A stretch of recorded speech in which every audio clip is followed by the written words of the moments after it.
Okay, so I'll tell you what I know.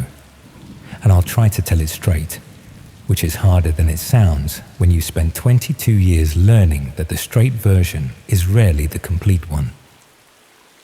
I was a detective sergeant with Police Scotland for over 2 decades, Lothian and Borders originally, then the merger, then a transfer to the Serious Crimes Unit in Glasgow that I'd wanted for years, and which turned out to be exactly as grinding as everyone warned me it would be, and exactly as necessary as I'd always believed.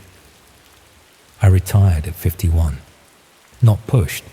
I want to be clear about that, because people assume. My knees had been bad for years, and my marriage had been bad for longer, and I looked at the men around me who'd done 30 years and assessed what the 30 years had done to them, and I made a decision. I moved back to Edinburgh, where I grew up, and I rented a flat in Leith, and I took up running badly, and I did some consultancy work for a legal firm that wanted someone who knew how investigations actually worked, and I tried to become a person who slept through the night. That last part went fine, mostly, better than I'd expected.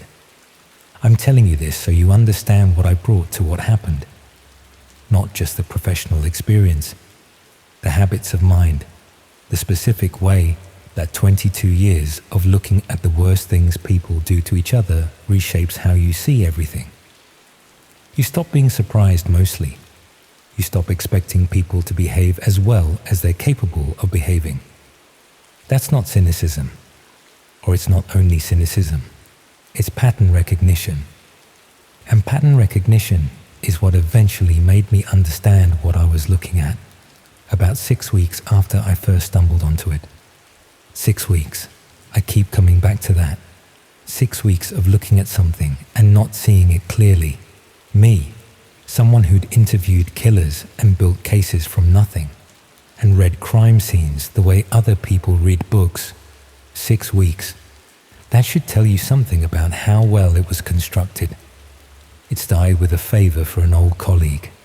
Helen, retired now herself, living up in Perthshire with her partner and her dogs, had been contacted by a woman whose adult son had gone missing 3 months earlier.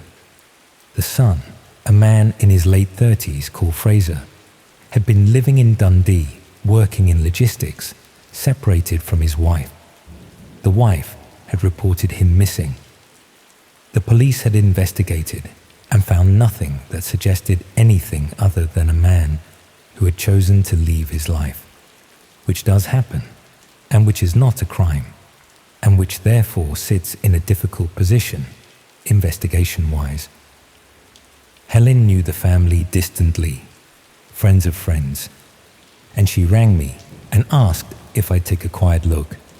Nothing official, just see if anything didn't fit. I said yes because I had the time, and because I trusted Helen's instincts, and because the mother had apparently said something that Helen couldn't let go of. She'd said, Fraser wouldn't leave without telling me, not because they were unusually close, but because they had a specific arrangement. He rang her every Sunday, had done for years, and he'd never missed one without warning her first, not once. And then one Sunday, he just didn't ring, and he hasn't rung since, and the police said this was consistent with a man who had decided to walk away from his life. Maybe. It's consistent with other things too. I met the mother in a cafe in Perth, 60-odd, composed in the way that people are composed when they've been composed for so long that it's become structural rather than chosen. She talked about Fraser for an hour. I listened. I asked questions that probably seemed strange, about his routines, his money habits, whether he'd been sleeping differently, whether he'd been vague on the phone in the weeks before he disappeared. She answered all of them. At the end, she gave me a bag with Fraser's laptop in it. She'd been holding it since the police had returned it, hadn't opened it, wasn't sure why she hadn't. I took it back to Edinburgh on the train. Nothing on the laptop seemed wrong at first. I went through it carefully over 2 evenings. Browser history, downloads, Deleted files recovered with a basic tool I'd used since my last few years in the job.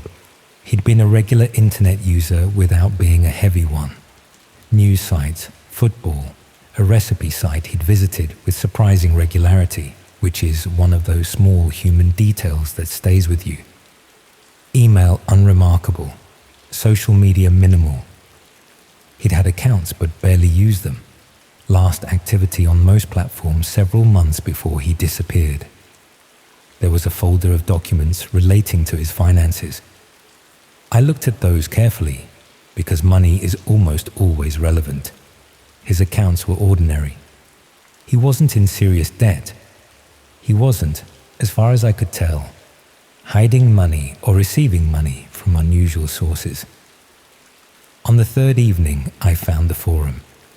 It was in a partition of the browser history that the basic recovery tool initially sorted into a miscellaneous category, URLs that didn't resolve to anything recognizable, accessed outside the pattern of his normal usage, always late at night, always between 11 and 2 in the morning.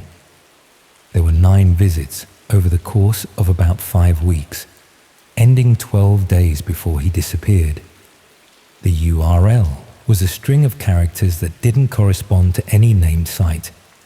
I tried accessing it and got nothing.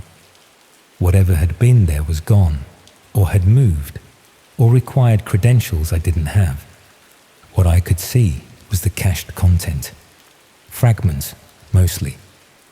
Text that had been stored temporarily on the machine and which the recovery tool had pulled back to the surface. I'm going to be honest with you. I've seen a lot of things in my working life. I've sat in rooms with people who'd done things to other people that I've never discussed outside those rooms and never will. I thought I had a reasonably stable upper limit on what could disturb me. The cached content revised that estimate. What I could reconstruct from the fragments was a community, a forum, organized around a specific category of content. The content was recordings, real recordings of real people being killed, shared and discussed among members of the forum with the engaged interest of a hobbyist community. Ratings, commentary, requests, ongoing threads about future content. The language was particular, technical, with its own vocabulary for describing what was shown in each recording and how it compared to previous ones. That part I could process. Horrible, but processable. I'd encountered material like this in my last years in the job, not often, but enough to have a framework for it.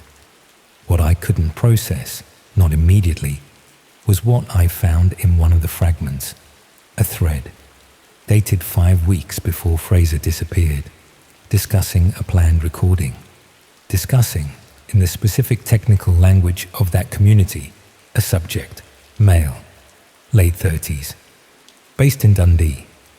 I sat in my kitchen in Leith for a long time after that. The rain was doing what Edinburgh rain does in February, which is less falling than simply existing, a permanent damp atmosphere. I sat and I looked at what I had and I did what I was trained to do, which was to assess it without rushing to a conclusion. The description in the thread was not specific enough to be unambiguous. Male, late 30s, Dundee. That's a lot of people. It could be coincidence.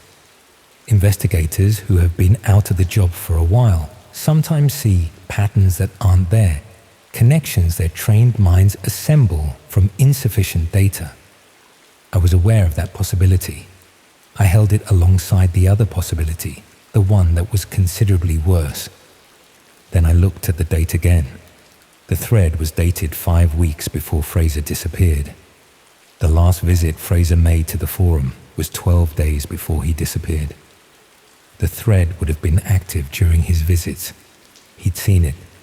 I need to stop here and tell you something that I've only admitted to one other person, which was my therapist, whom I started seeing about 4 months after all of this was over. When I understood that Fraser had seen the thread, had read on this screen, on this laptop I was holding on my kitchen table in Leith, a discussion of what was going to be done to him. My first response was not the analytical one.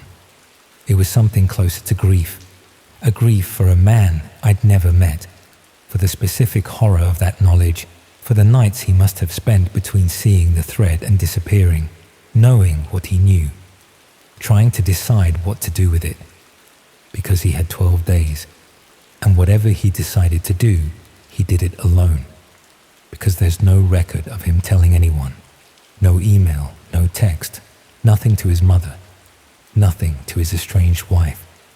12 days of knowing and saying nothing. That's what I kept coming back to in the months after. Why he said nothing.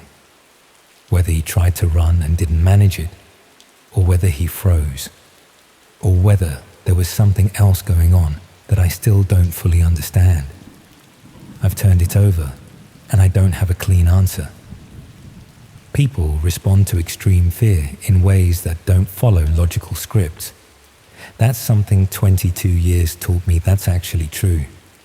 I gave everything to Police Scotland through a contact I still trusted.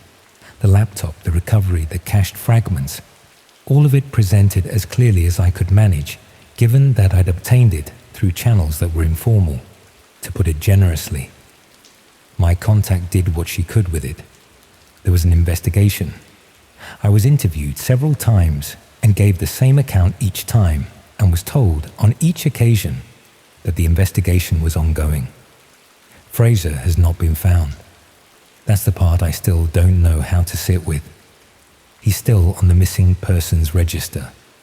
The forum is still being investigated, or was the last time I was told anything, which was 8 months ago. The cached fragments were enough to establish that the forum existed and what it contained, but not enough to identify individuals or to confirm that the thread about the late 30s male from Dundee referred specifically to Fraser rather than someone else. There are 3 possible explanations. Fraser saw the thread and ran, and is living somewhere under a different name and is fine. Fraser saw the thread and ran, and didn't get far enough, or the thread described someone else. And Fraser's disappearance has an entirely separate explanation that nobody has found yet. I can assign rough probabilities to each of these explanations if I try, which I've stopped doing because it doesn't help, and I'm not sure the probabilities are meaningful anyway. What I know is this. A man rang his mother every Sunday for years. He stopped. Before he stopped, he visited a forum 9 times in 5 weeks, at night, and the last visit was 12 days before he disappeared. On that forum, there was a thread describing a planned recording involving someone matching his description. That's what I know. Everything else is inference, and I've been wrong before. And the cost of being wrong here is not inconsiderable. I still consult for the legal firm. I still run badly. I sleep through the night less than I used to, which is not what I expected retirement to bring, and which I'm managing, more or less. My knees are worse than ever. The habit I developed in 22 years of looking at a situation and asking what doesn't fit. I can't turn it off. I know that. It's not a switch. But I've learned slowly that there's a difference between applying that habit usefully and applying it in circles around the same set of facts until you've worn a groove in yourself that leads nowhere. Fraser's mother still rings Helen occasionally. She still doesn't know what I found on the laptop, or not the full version. We made a decision about that, Helen and I, that I'm still not certain was right. The edited version we gave her, that we'd found evidence Fraser had been involved in something online that the police were now investigating, was true as far as it went. Whether it went far enough is something I've discussed with a therapist and will not resolve here. I think about the recipe site, the one he visited regularly, more than you'd expect. I looked at it once, after everything. Just looked, just the site itself, not any specific page. It was a straightforward cooking website, nothing remarkable. He'd presumably been making meals from it, that's all. A man in his late 30s, living alone after a separation, teaching himself to cook properly. That detail should mean nothing in the context of everything else. It's the one I come back to most.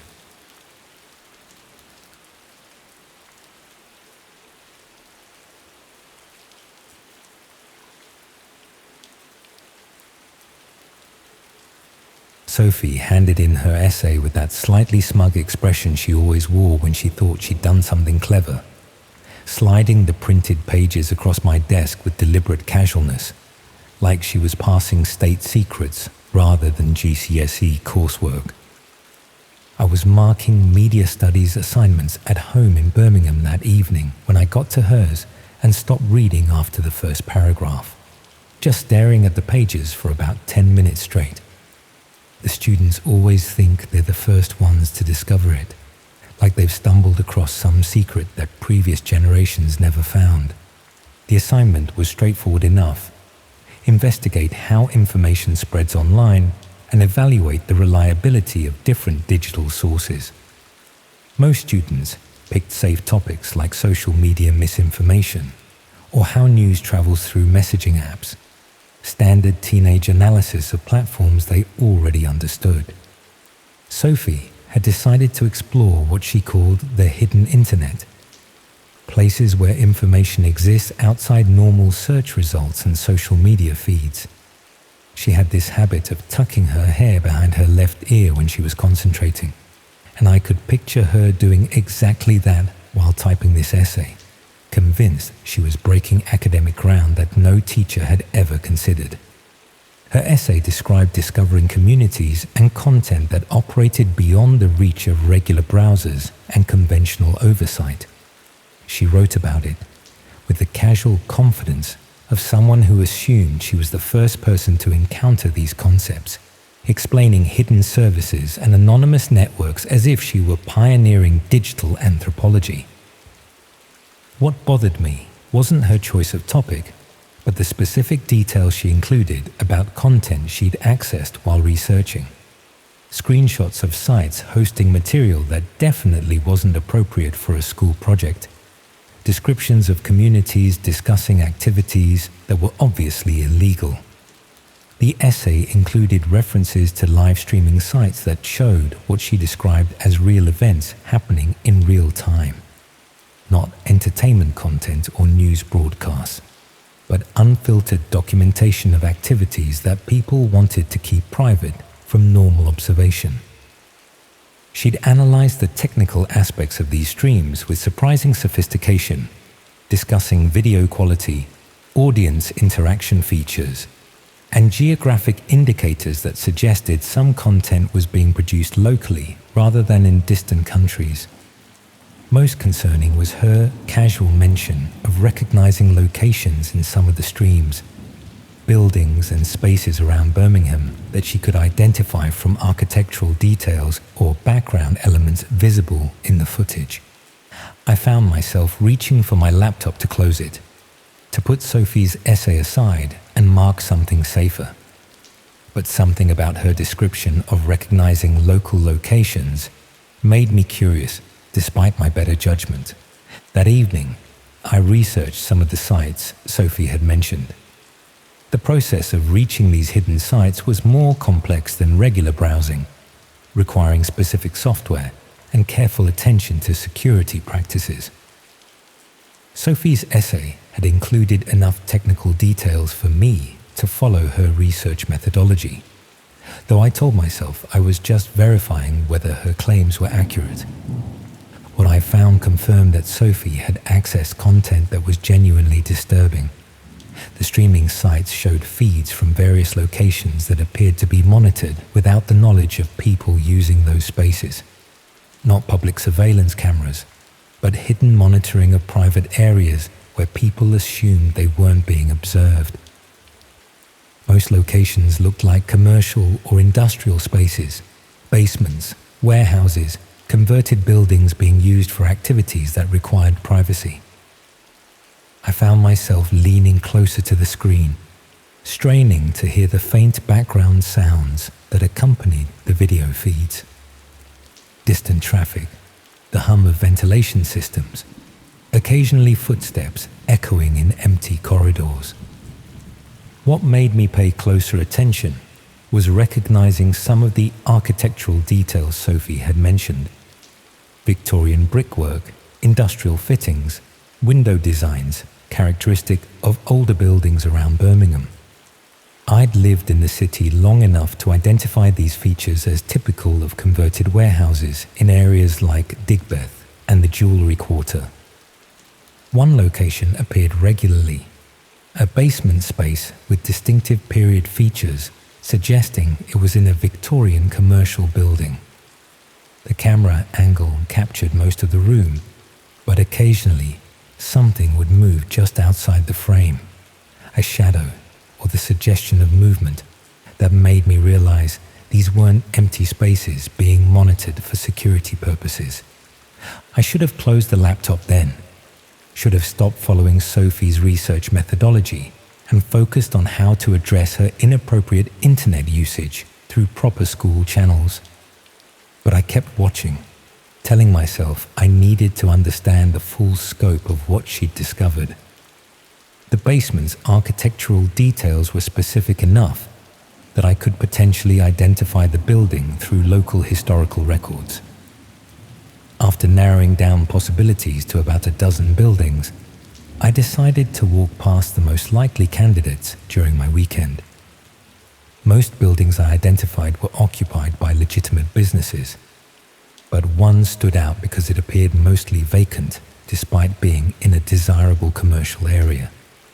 The ground floor had retail space, but upper floors showed no signs of occupancy, and basement windows were covered from inside.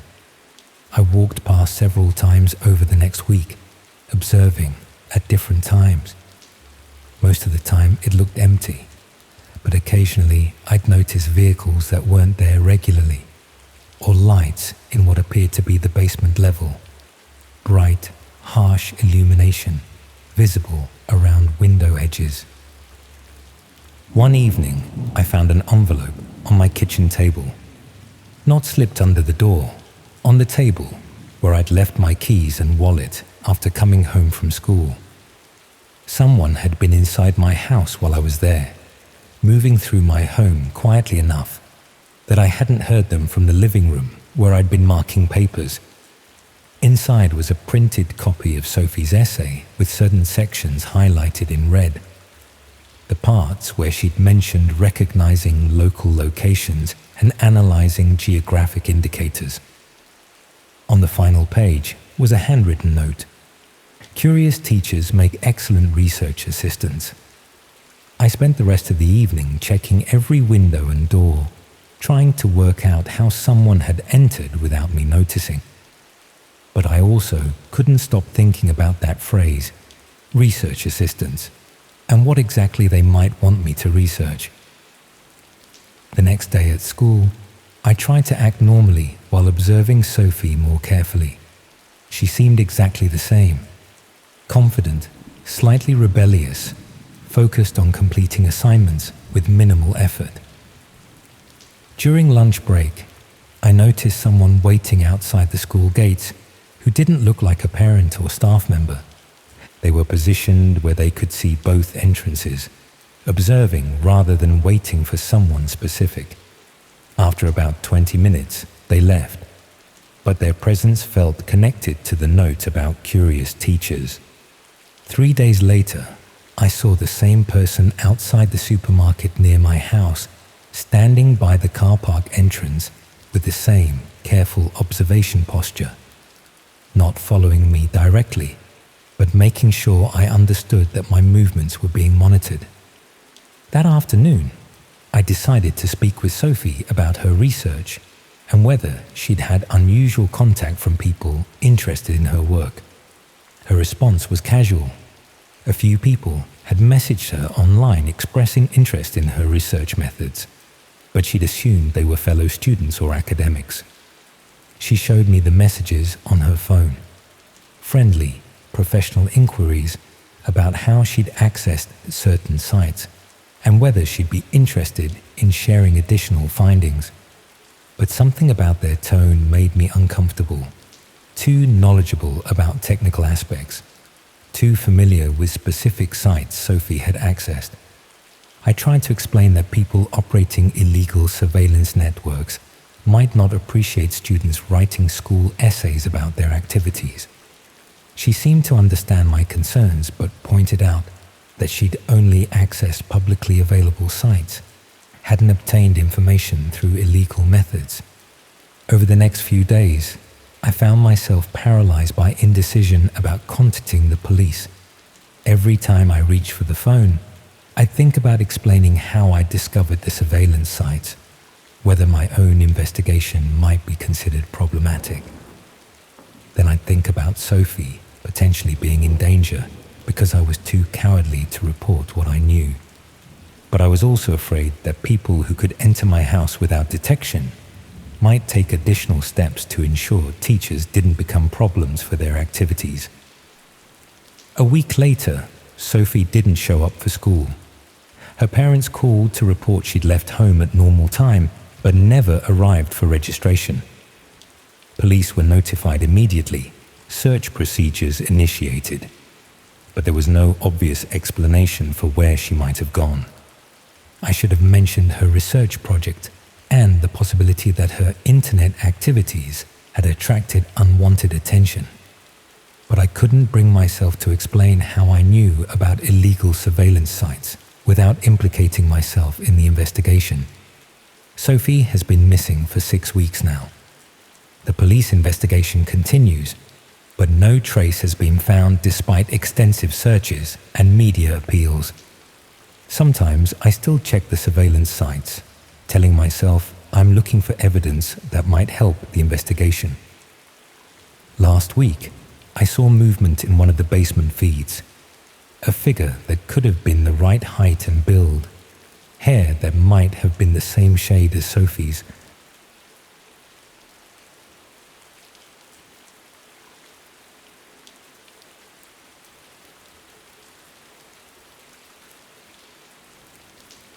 I shouldn't have gone. That's the thing I keep coming back to, lying awake at 3 a.m. with my heart doing that uneven flutter it's had ever since. I shouldn't have gone, but I'm getting a little ahead of myself. It started with accessing the dark web. Not for anything extreme or twisted. I wasn't looking for any trouble. I just wanted some cannabis.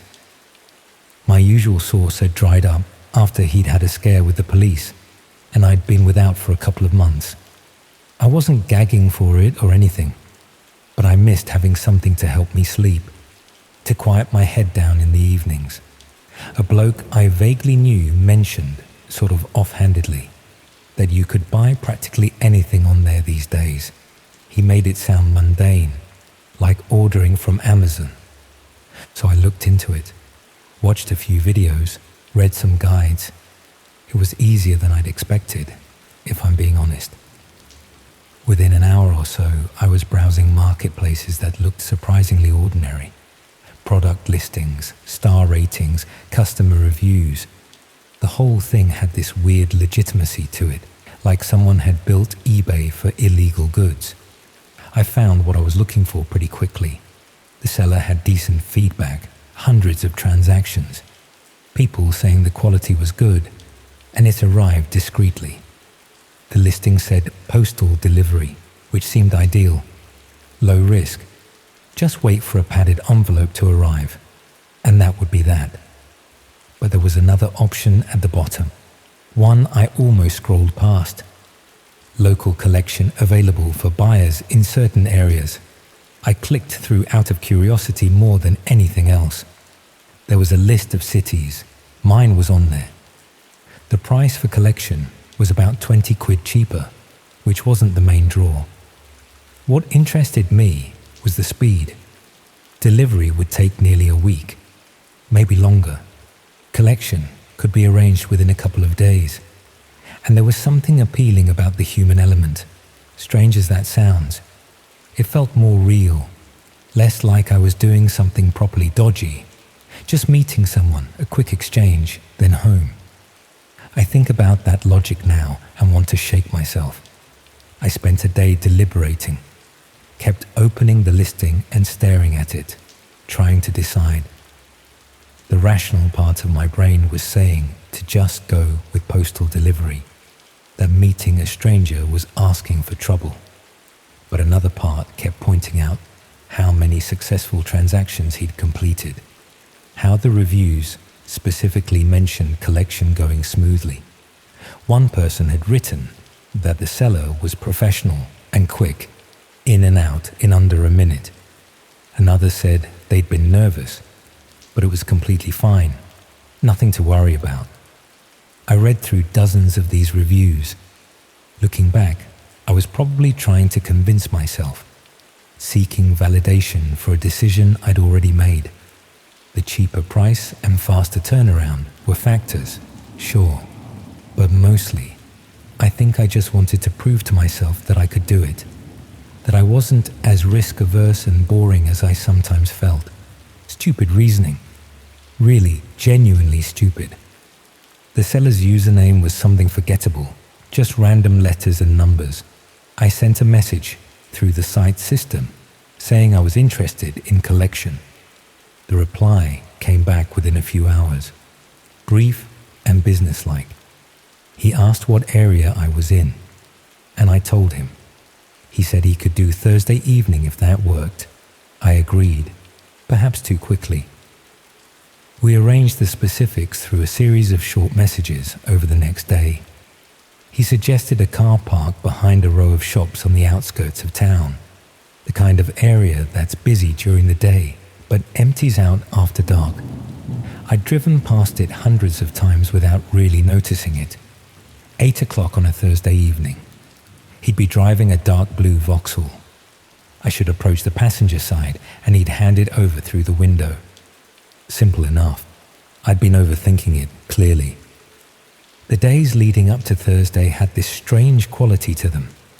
I'd go about my normal routine, but my mind would drift to the meeting, running through different scenarios. Most of them were fine. A few were disasters, but I pushed those aside. I didn't tell anyone what I was doing. It felt like the kind of thing that would sound worse when said aloud, that would invite questions and judgment I didn't want to deal with. Thursday came around and I spent the whole day feeling slightly sick. Not scared exactly, just apprehensive. I kept telling myself it was fine. People did this sort of thing all the time. The reviews on his page were genuine. This was just a transaction. In and out in 2 minutes. I left the house around 7:30. Told myself I was just popping out. Kept it casual, even though there was no one there to perform for. The drive over took about 15 minutes. I had the radio on, but couldn't focus on what was playing. Just background noise to fill the silence. I arrived deliberately early. Wanted to scope the place out. Make sure it felt safe. The car park was tucked away behind a discount furniture shop and a tile warehouse, both closed for the day. There were a few other cars scattered about, probably belonging to people who lived in the flats nearby. A white van with faded lettering on the side, a small red hatchback that had seen better days, a silver estate car that looked abandoned, one tire completely flat. Streetlights cast everything in that sickly orange glow. It was drizzling slightly, that fine mist that doesn't look like much but soaks through your clothes. The kind of evening where you can't decide if you need your wipers on or not. I parked near the entrance and waited, checked my phone obsessively, looked at the other cars, trying to work out which one might be his. There was a blue Vauxhall in the far corner, but it looked lighter than he'd described, more grey than blue, and no one was sitting in it. The minutes crawled past. I watched a cat slink between 2 wheelie bins near the back fence. A couple walked past on the pavement outside, arguing about something in low voices. A bus went by on the main road, almost empty. 8 o'clock came and went, then 15:15. I was starting to think he wasn't coming, feeling that weird mix of relief and disappointment, when a car pulled in. Dark blue Vauxhall, just like he'd said. It drove slowly past me and parked 3 or 4 spaces away, backing into the spot so it faced outward. The engine cut out, headlights off. I couldn't see much through the windscreen. The driver was just a silhouette. I waited for some kind of signal, but nothing came. No flash of lights, no wave, nothing. After a minute or so, I decided to just get on with it. And their staring at each other was pointless and weird. I climbed out of my car, locked it out of habit, and walked over. The drizzle was heavier now, proper rain starting to form. My jacket wasn't waterproof, and I could feel the damp seeping through. The passenger window was down about halfway. I bent slightly to look inside. The driver was younger than I'd expected, maybe mid-20s, tracksuit, hood up despite being inside the car. I couldn't see much of his face in the dim light. He didn't look at me directly, just stared forward through the windscreen. I said hello, tried to sound casual. My voice came out thinner than I'd intended. He didn't respond, didn't even acknowledge I'd spoken. Just reached across to the passenger seat and picked up a small plastic bag, the kind you'd get from a corner shop. He held it out through the window. I took it and glanced inside. It looked about right. A small clear bag inside the carrier, some green material visible. I reached into my jacket pocket for the cash I'd prepared. 3 20s folded together. That's when things went wrong. As I pulled the notes out, his hand shot through the window and grabbed my wrist. Not hard enough to hurt, but firm, controlling. His other hand appeared holding something I couldn't quite make out in the darkness. My brain was trying to process what was happening, still a step behind. He told me to give him everything: wallet, phone, keys. His voice was flat, matter of fact, like he'd done this before, like it was routine. I just stood there for a moment, stupid with shock. Some part of me was still trying to make it make sense, like maybe this was some kind of test or misunderstanding. Maybe I'd misheard him. Maybe this was how these things worked, and I was being naive. But his grip tightened on my wrist, and he repeated himself, more insistent. Give him everything, now. The thing he was holding was a screwdriver. I could see it properly now, the metal shaft catching the streetlight. Long, maybe 8 inches, the kind you'd use for heavy-duty work. He wasn't waving it around or being theatrical about it, just holding it steady, pointed vaguely in my direction, making the threat clear. My first thought, bizarrely, was about the reviews. All those people saying it went smoothly, that he was professional. Were they lies? Part of the setup? Or was I just special, the unlucky one he'd decided to rob? I should have just complied, given him what he wanted. It was only stuff, nothing worth getting hurt over. My wallet had maybe 40 quid in it, some cards I could cancel. My phone was a year old, nothing special. The car keys were the biggest loss, but even that was just inconvenience, not disaster. But something in me panicked, and I yanked my arm back hard, twisting away from his grip. The plastic bag fell from my other hand and scattered on the wet tarmac. I stumbled backward, and his car door flew open, slamming into me and knocking me further off balance. He was out of the car fast, faster than I would have thought possible. I turned and ran. I don't remember deciding to run. My body just did it, pure instinct. I sprinted back toward my car, but he was between me and it now, cutting off that route. So I veered left, toward the back of the car park where a footpath led between 2 buildings. I could hear him behind me, not shouting, not saying anything, just footsteps slapping against wet pavement, getting closer. That silence was worse somehow, more frightening than if he'd been yelling threats or demands. The path was narrow, barely wide enough for one person. Walls on both sides, brick on the left and wooden fencing on the right. It was darker here, away from the streetlights, and I couldn't see properly. I was running on adrenaline and terror, my breathing already ragged. The path curved, and I nearly lost my footing on the slick ground. I put a hand out to steady myself against the wall, felt the rough brick scrape against my palm, and kept going. Behind me, his footsteps were still there, relentless and steady. He wasn't gaining on me, but he wasn't falling behind either. Just maintaining the same distance, like he knew he could keep this up longer than I could. Why was he still chasing me? I dropped the bag, left it behind. He could have just taken it and gone, unless this had never been about the cannabis at all. Maybe the whole listing was a setup, a way to lure people to isolated spots. Maybe he'd done this to dozens of others. Maybe some of them hadn't got away. These thoughts were flashing through my head in fragments, none of them fully formed.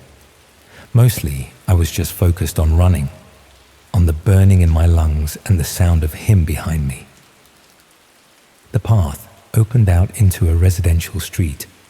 Rows of terraced houses, cars parked bumper to bumper on both sides, lights on in some windows. Normal life happening just meters away, completely oblivious. I thought about screaming, banging on someone's door, but I was gasping too hard to make much noise, and he was right there, close enough that I could hear his breathing. I ran down the middle of the street, my shoes slapping against the road, looked back over my shoulder and immediately regretted it. He was maybe 10 meters behind, hood still up, face in shadow.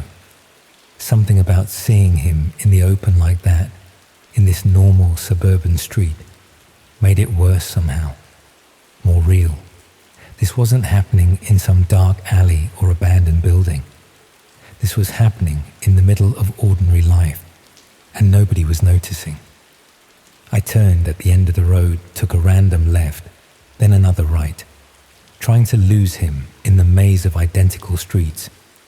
My chest was screaming and there was a stitch developing in my side, but I didn't dare slow down. I could hear my heartbeat pounding in my ears, could taste copper in my mouth. After another turn, I risked another glance back. The street behind me was empty. I kept running anyway, not trusting it. Took 2 more turns and then ducked into a front garden, crouching behind a car. Tried to control my breathing, listening for footsteps. Nothing. Just the sound of a television through someone's window and distant traffic. Someone laughing inside one of the houses. A dog barking a few streets over. I stayed there for what felt like 20 minutes, but was probably closer to 5. Slowly, my heart rate came down from its frantic hammering. I pulled out my phone with shaking hands, realized I had no idea where I was. The streets all looked the same. Victorian terraces with identical front doors and tiny gardens. I'd been running blind, taking turns at random. I opened the map and tried to work out a route back to the car park. My hands were trembling so badly I kept mistyping. Eventually, I got it sorted and started plotting a path. The walk back took me nearly 40 minutes. I went the long way round, sticking to main roads where there were people and lights. Even then, I felt exposed, vulnerable. Kept checking behind me every few seconds. Every car that passed made me tense up, certain it would be the blue Vauxhall circling back to find me. I passed a pub, warm light spilling out onto the pavement, people smoking outside and chatting. I thought about going in, hiding there for an hour or so, but the idea of being around people felt impossible. I couldn't imagine making small talk or pretending to be normal. So I walked past and kept going. My clothes were soaked through by now. The rain had picked up properly and I was shivering, though I couldn't tell if it was from cold or shock or both. My legs felt weak and unstable, like they might give out at any moment. When I finally made it back to the car park, his car was gone. So was mine. I stood there staring at the empty space where I'd parked, my brain struggling to process this final kick. Of course he'd taken it. I'd left the keys in my jacket pocket, and he'd had plenty of time while I was running in circles through the estate. Probably drove straight back here after I'd lost him, let himself in, and helped himself. The plastic bag was still there on the ground, dark and soggy with rain. I left it where it lay. I walked to the main road and called a taxi. Stood under the awning of the furniture shop while I waited, dripping and shaking. The driver who picked me up gave me a look, but didn't ask questions. I was grateful for that. I reported it to the police as stolen, left out the bit about the dark web, obviously. Said I'd parked up and someone must have taken it while I was walking around. They were polite, but clearly not that bothered.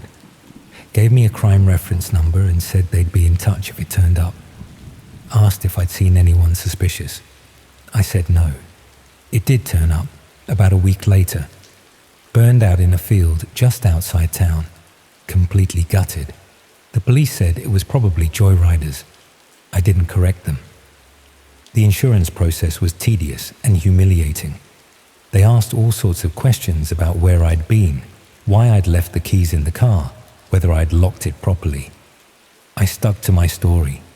Eventually they paid out, minus the excess, and I bought a replacement. Nothing special, just something to get me from A to B. I think about that night constantly, not in a dramatic, traumatized way, just little flashes throughout the day. Seeing his hand shoot through that window, the sound of footsteps behind me in the dark, the empty space where my car had been, the screwdriver catching the light. Mostly I think about the reviews, all those positive comments on his listing, people saying the transaction went smoothly, that he was reliable. Were any of them real? Or were they all part of the setup? Fake accounts building credibility? Maybe some were genuine and I was just unlucky, the one he decided to target. Or maybe everyone who left a bad review simply never got the chance. I went back to the dark web a few days later, once I'd calmed down enough to think straight. Wanted to see if his listing was still there. It was gone. The whole account had vanished. I tried searching variations of the username but found nothing. Like he'd never existed. I don't know. I'll never know. I don't go near that stuff anymore. Hardly even drink these days. The whole thing taught me that the normal rules don't apply once you step outside normal channels. There's no customer service, no protection, no recourse. You're just vulnerable, and some people will exploit that without a second thought. The worst part is how ordinary it all was. No masks, no weapons really, just a screwdriver. No abandoned warehouses or dramatic showdowns.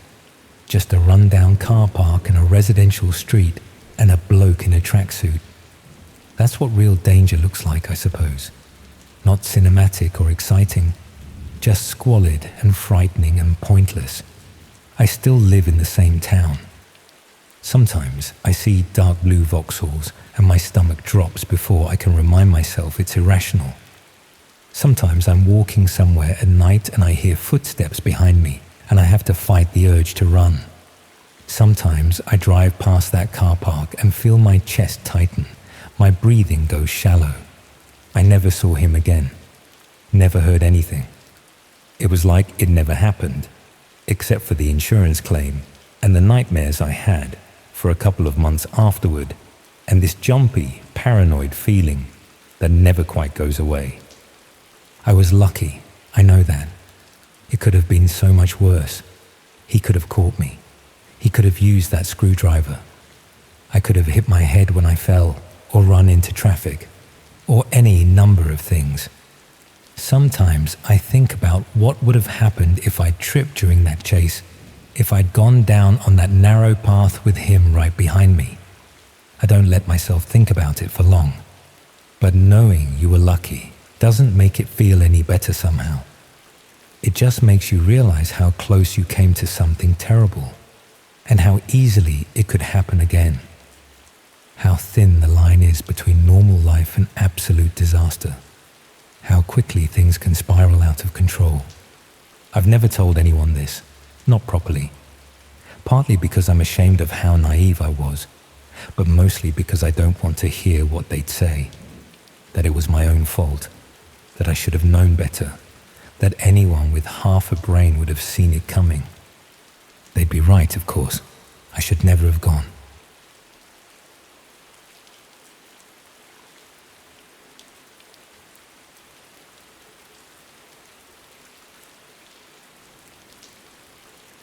I used to work in digital forensics.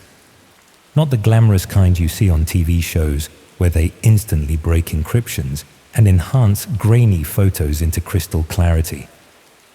My job involved the painstaking process of recovering deleted files, tracing digital footprints, and documenting evidence for court cases. Most of my career was spent helping corporate clients recover from data breaches, or assisting in divorce cases where one spouse suspected the other of hiding assets.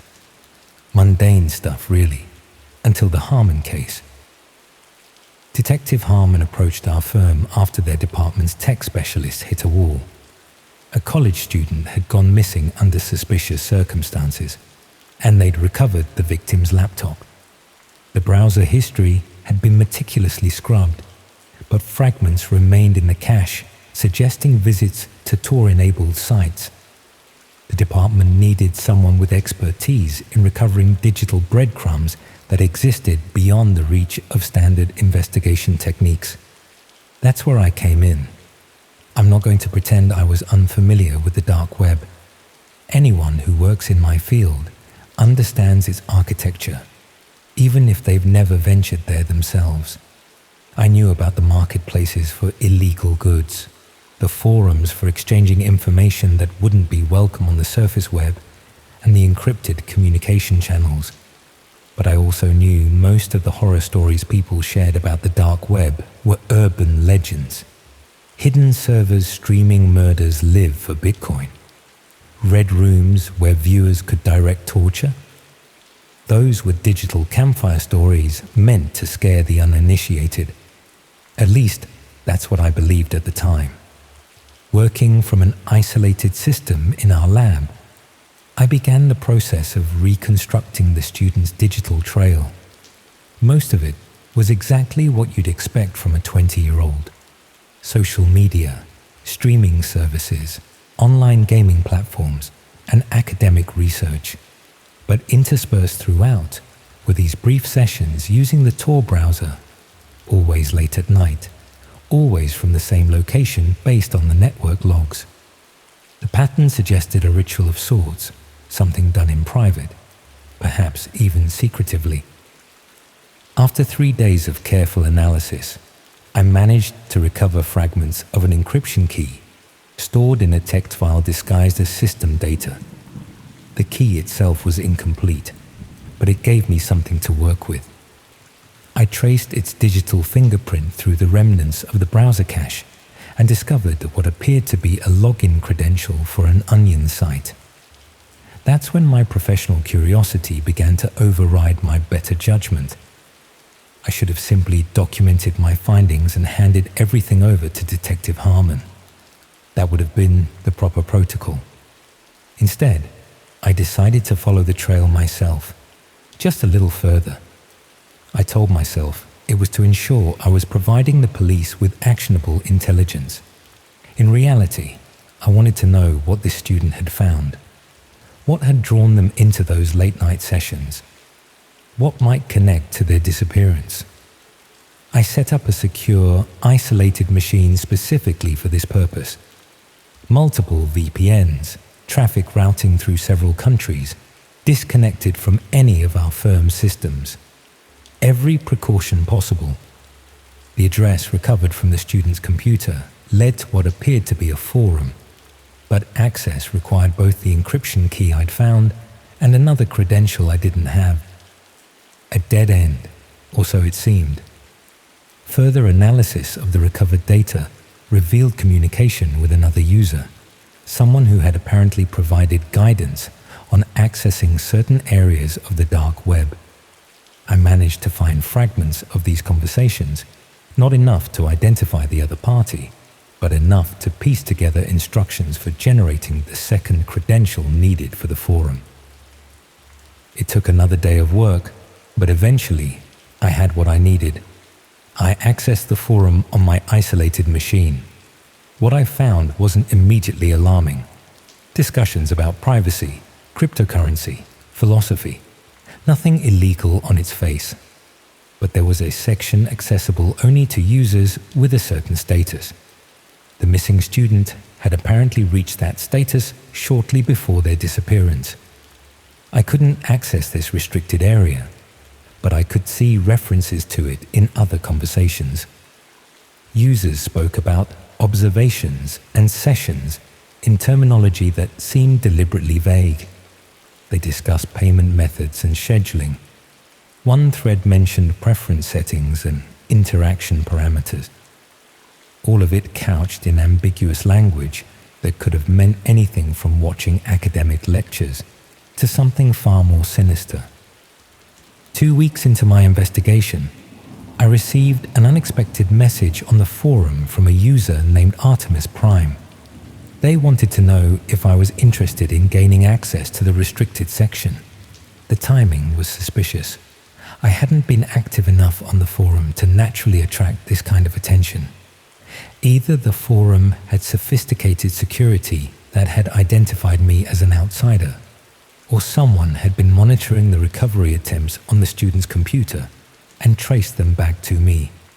Neither possibility was comforting. I created a plausible cover story and expressed interest. Artemis Prime explained that the restricted section hosted special live streams for members who had proven both their discretion and their financial commitment. The price for access was substantial, $5,000 in cryptocurrency. When I asked what kind of content these live streams contained, the answer was vague but unsettling. They offered interactive observation experiences that couldn't be found anywhere else. Viewers could influence outcomes in real time. I reported all of this to Detective Harmon, who brought in federal authorities. They advised me to maintain communication with Artemis Prime while they attempted to trace the user's location. For 3 days, I continued the conversation, expressing interest, but asking for more details before committing the money. Artemis Prime eventually offered me a free preview session scheduled for midnight the following day. Against the advice of the federal agents, I agreed to observe the preview. Their concern was that viewing any content might constitute criminal activity on my part, depending on what was shown. My argument was that we needed to know exactly what we were dealing with, and that, as a forensic investigator, I had viewed illegal content before when it was necessary for an investigation. Eventually, they relented, on the condition that I would terminate the connection immediately if the content clearly involved illegal activity. The night of the preview session, I sat in a secured room at the federal building, surrounded by agents specializing in cybercrime. My isolated laptop was connected to a larger monitor, so everyone could see what I was seeing, but the connection itself remained solely through my machine. At precisely midnight, I received a link from Artemis Prime, valid for 5 minutes only. The link led to a streaming page with minimalist design. Black background, a video player in the center, a small chat window to the right, a countdown timer showing 15 minutes.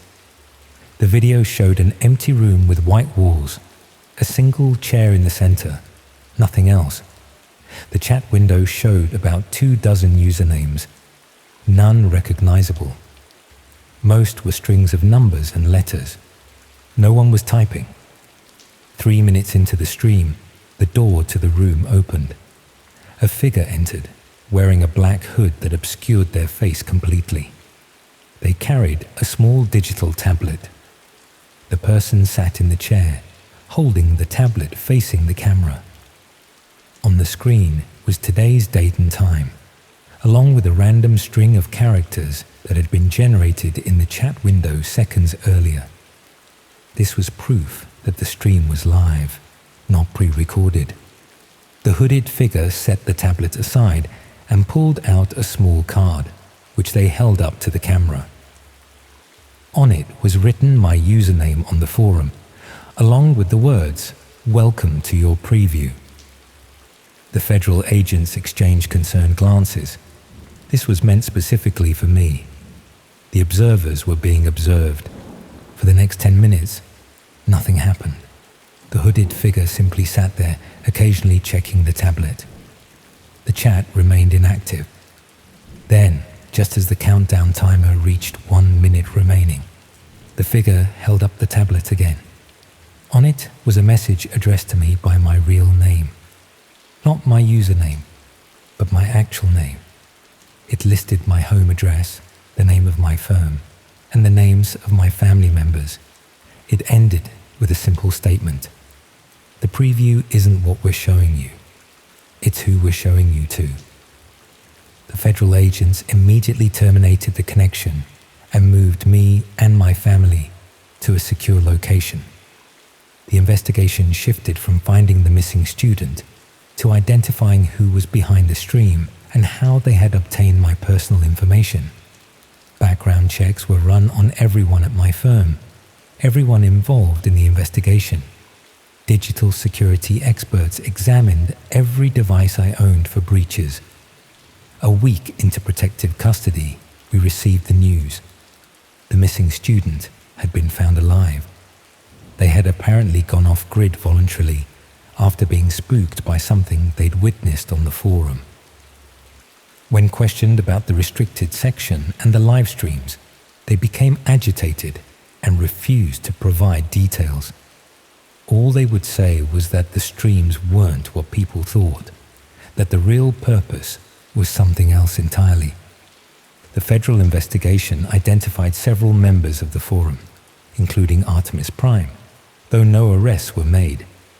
The official conclusion was that the forum was running an elaborate scam, charging significant amounts of money for staged extreme content that created the illusion of red rooms without actually committing violent crimes. The personal information they had about me had been gathered through social engineering and basic doxing techniques. The case was closed. The missing student was no longer missing. No laws had technically been broken. Life could go back to normal. Except it doesn't work that way. Not really. 2 months after returning home, I received an envelope in the mail with no return address. Inside was a single photograph showing the interior of my bedroom, taken from the perspective of the computer webcam. The metadata embedded in the image indicated it had been taken 3 days earlier at 2:17 a.m. I had been asleep in the bed visible in the frame. I immediately checked my computer for malware, replaced the webcam with one that had a physical cover, and installed additional security systems in my home. I didn't tell my family or the authorities about the photograph.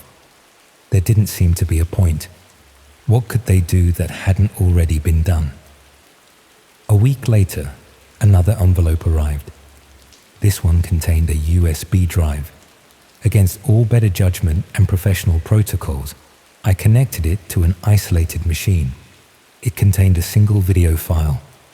The thumbnail showed the white room from the live stream. I didn't play it. I destroyed the drive and reinforced all of my digital security measures. The envelope stopped coming after that, but other things started happening. Small disturbances in my daily routine. Items in my home slightly moved from where I'd left them. The sense of being watched during my commute to work. A glimpse of a hooded figure in a passing crowd. Nothing concrete enough to report. Nothing I could prove wasn't my imagination working overtime.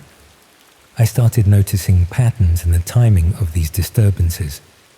They always happened on days when I'd used the internet for anything more sensitive than checking the weather. Online banking, emails containing personal information, searching for information related to security systems. Any of these would be followed by some small sign that I was being observed. 6 months after the investigation, I attended a cybersecurity conference in my professional capacity. During a panel discussion on privacy threats, one of the speakers made eye contact with me in the audience. I had never met them before, but something in their expression suggested recognition. After the panel, they approached me directly, leaned close, and whispered in my ear. No introduction, no preamble, just 5 words. They never stopped watching you. The speaker disappeared into the crowd before I could respond or ask questions. I left the conference immediately and spent the night systematically checking every device I owned, every account, every possible digital vulnerability. I found nothing unusual. Everything appeared secure. But that night, I woke at exactly 2:17 a.m. to the distinct feeling of being observed. The room was empty. The webcam light was off. All was still. Yet the sensation persisted. I've since learned that what we discovered wasn't a red room in the traditional sense. It wasn't about watching violence or exploitation. It was something potentially more disturbing. A network dedicated to the comprehensive observation of specific individuals. The interactive element wasn't about directing harm, but rather about collectively monitoring, studying, and subtly interfering with the lives of targeted subjects.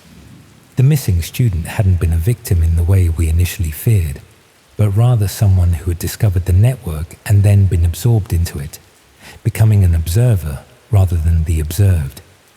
I've changed jobs since then, moved across the country, adopted rigorous privacy practices both online and offline. I use only cash when possible, avoid social media entirely, and regularly sweep my living spaces for surveillance devices. Most would call it paranoia. Perhaps it is, but I can't shake the certainty that I'm still being watched, that my every movement is being logged, analyzed, and shared among unseen observers who paid for the privilege of witnessing my slow psychological unraveling. The most unsettling realization came just last week. I was reviewing some old files from the investigation and noticed something I had missed initially. The timing of the students' late-night tour sessions perfectly matched periods when their webcam had been active, though no video chat applications had been running. They hadn't been watching something on those nights. They had been allowing themselves to be watched. Sometimes now, in moments of desperation or exhaustion, I find myself staring directly into my covered webcam and speaking to whoever might be on the other side. No response ever comes, but occasionally, within minutes of these one-sided conversations, my phone will receive a text message from an unknown number. The messages never contain words, just a timestamp, 2:17. I don't know how many others are out there, targets of this invisible audience. I don't know what they want or what purpose this elaborate system of observation serves. But I've come to understand one thing with absolute certainty. The most terrifying predators aren't those who want to harm you physically. They're the ones content to simply watch as the knowledge of their watching slowly destroys your sense of security, privacy, and ultimately your sanity. If you're reading this, I have one piece of advice. The next time you feel that inexplicable sensation of being watched when you're alone, don't dismiss it as imagination. Don't look around the empty rooms searching for hidden cameras. Instead, look directly into the devices you've willingly placed in your most private spaces. Wave hello. They've probably been watching you for quite some time now.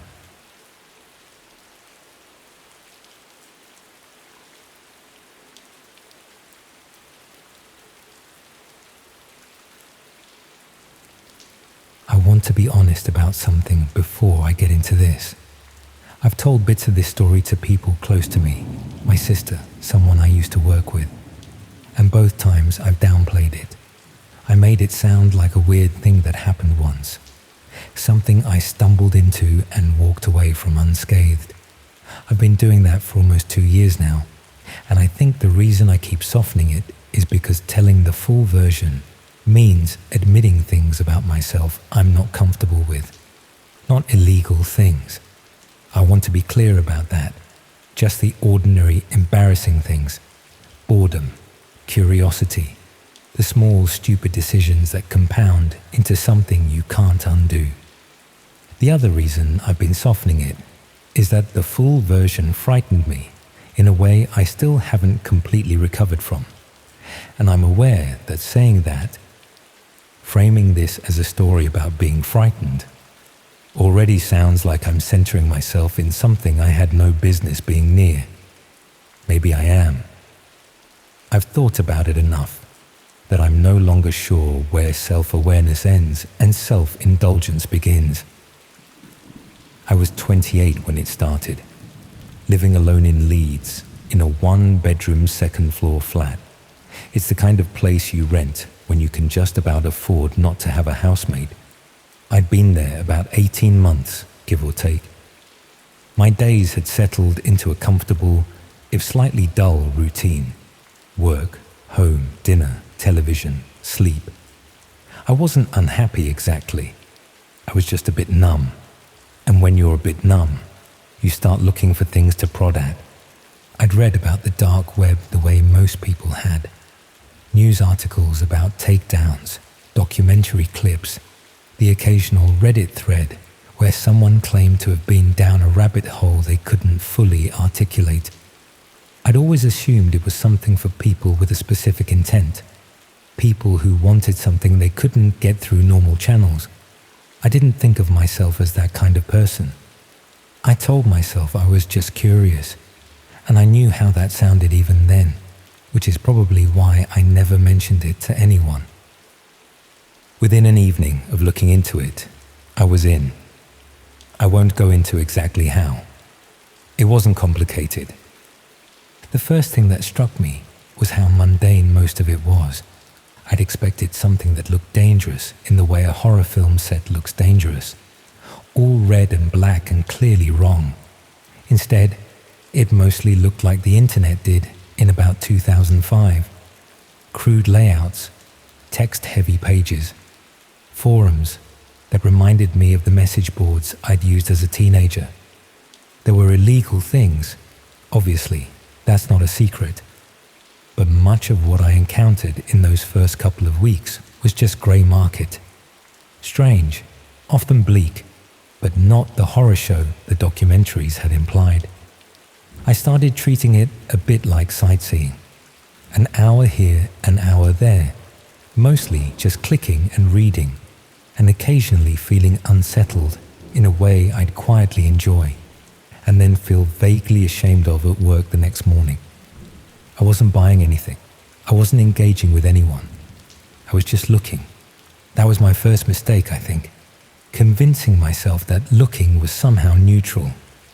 I found the listings site about 3 weeks in. I can't remember exactly how I got to it. Some link from somewhere else. The way everything on the dark web connects to everything else in ways that aren't always obvious. It looked, at first glance, like a classified ads page. Think Gumtree, but stripped back to almost nothing. Categories down the left side, a search bar, listings with brief titles and small photographs. Most of the categories were what you'd expect. There was one, though, sitting near the bottom, that simply said surveillance. No further description, just that word.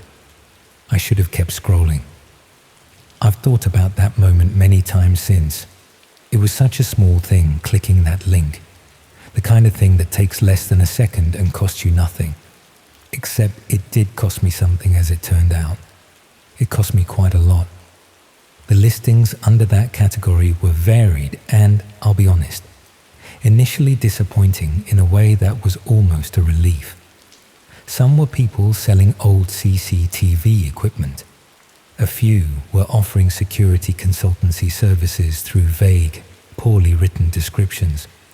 One or two had that unsettling ambiguity where you couldn't quite tell what was being sold and didn't want to read closely enough to find out. I scrolled through without clicking much. Then I found the one that stopped me. The title was short: Property in West Yorkshire, full documentation. The thumbnail was dark and slightly out of focus, but you could make out what looked like a residential street at night. Just ordinary terraced houses, orange lit by a street lamp. Completely unremarkable. And yet, something about it made me pause. I clicked through. There was a gallery of photographs, maybe 12 or 15 in total, and a block of text below them. The photographs were all of the same street, taken from different angles and at very different times. Early morning shots with the light low and grey. Daytime photographs taken midweek, judging by the empty pavements. Several taken after dark from what looked like a parked car. The angle slightly upward, through glass, the way you'd see the street if you'd been sitting in the driver's seat for a while. Someone had been to this street many times, over days probably, maybe longer. The text was what stopped me breathing for a moment. It was spare and factual in the way that made it worse. It listed the street name. It listed the house number. It described the occupant as a woman, somewhere in her 30s, with a specific physical description: height, build, hair color, even a note about the coat she was regularly seen wearing. It stated that she appeared to live alone and gave the approximate hour she left and returned each day. It listed what vehicle was parked outside most mornings. One of the photographs, when I went back to look at it with this information in mind, showed a woman at some distance, maybe 40 or 50 yards down the street, caught mid-step, apparently completely unaware. She was wearing the coat. Then there was a price, somewhere in the low hundreds of pounds, and a line that said, "Full package includes additional timestamped documentation and daily pattern log, available on request." I sat looking at it for a long time. I kept waiting for my brain to offer me a rational explanation. Property developer, legal dispute, some kind of legitimate investigative purpose. None of those explanations sat comfortably. The language was too specific. The photograph of the woman was too intimate, too careless about what it implied. And the fact that it was here, in this particular corner of the internet, rather than anywhere else, was the most telling thing of all. I closed the page. I sat back in my chair and I looked at the ceiling. I told myself I'd done the right thing. I hadn't bought anything. I hadn't made contact. I just looked at it. Except I kept thinking about the street name. I'd clocked it involuntarily. The way you can't help but read something once your eyes have landed on it. It was a street in Leeds. I knew the area, vaguely.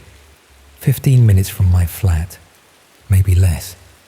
And I sat there, around midnight, with that fact feeling like something I'd swallowed that wasn't going to digest. I told myself it had nothing to do with me. I told myself this many times over the following days.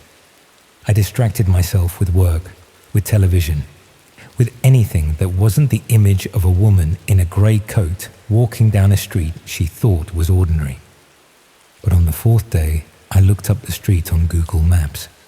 I want to stay on this for a moment because I think it matters. I've tried to explain it to myself in ways that don't make me sound completely hollow, and I've never fully managed it. At the time, I told myself I was looking for context, that seeing the street in daylight via a satellite image would make the listing feel less sinister, less real, like checking under the bed, almost. A controlled confrontation with the thing that's frightening you. But that's not quite honest, because what I actually did, once I'd pulled up the satellite view, was start trying to identify the house. I zoomed in on the terraced row, looking for the vehicle she'd been linked to. trying to count down from the end of the row using the listed house number. I wasn't alarmed by her or seeking to harm her. I don't know what I was doing exactly, but I was doing the same thing the person who made that listing had done. I was applying information to a map. I was looking at a woman's home and trying to locate her precisely within it. The fact that I had no further intent doesn't really excuse the shape of the thinking. When I finally caught what I was actually doing, I closed the laptop so quickly the hinge cracked slightly. I sat in the dark kitchen for a while after that. The self-disgust was immediate and total. Not frightened yet, just genuinely repelled by myself. I stopped going on the dark web that night. Cold. Immediately. I told myself the whole thing was finished. I'd been offline for about 6 weeks when something happened that I've never been able to fully attribute to coincidence, even though coincidence is the only explanation I can rationally defend. I came home on a Tuesday evening to find a small package on the communal doorstep of my building. Parcels got left there all the time. It wasn't unusual, but this one had my name on it, handwritten, in block capitals, slightly uneven, like someone had pressed too hard. No return address, no postage mark, hand-delivered. Inside was a USB drive, nothing else. I stood in the hallway and went through all the reasonable possibilities. Wrong address, a prank, a colleague who'd forgotten a note. I went through all of them, and none of them held. And the reason they didn't hold was that I already knew, underneath the reasonable possibilities, what this probably was. I didn't plug it in. I'd read enough about the ways people use physical drives to gain access to machines. Keystroke logging, remote access, things that activate the moment the drive connects. So I put it in a kitchen drawer, under some takeaway menus, and left it there. But leaving it there turned out to have its own particular weight, because I became aware of it constantly. Not obsessively. I wasn't taking it out to look at it, but I knew it was there in the way you know a room in your flat is unlocked, when it should be locked. A persistent, low-level wrongness that didn't leave. I started wondering what was on it, whether it contained more photographs, more documentation, whether it contained something about me. When I left in the mornings, what I drove, whether I lived alone. I thought about that last one more than I'd like to admit. And then other things started to accumulate.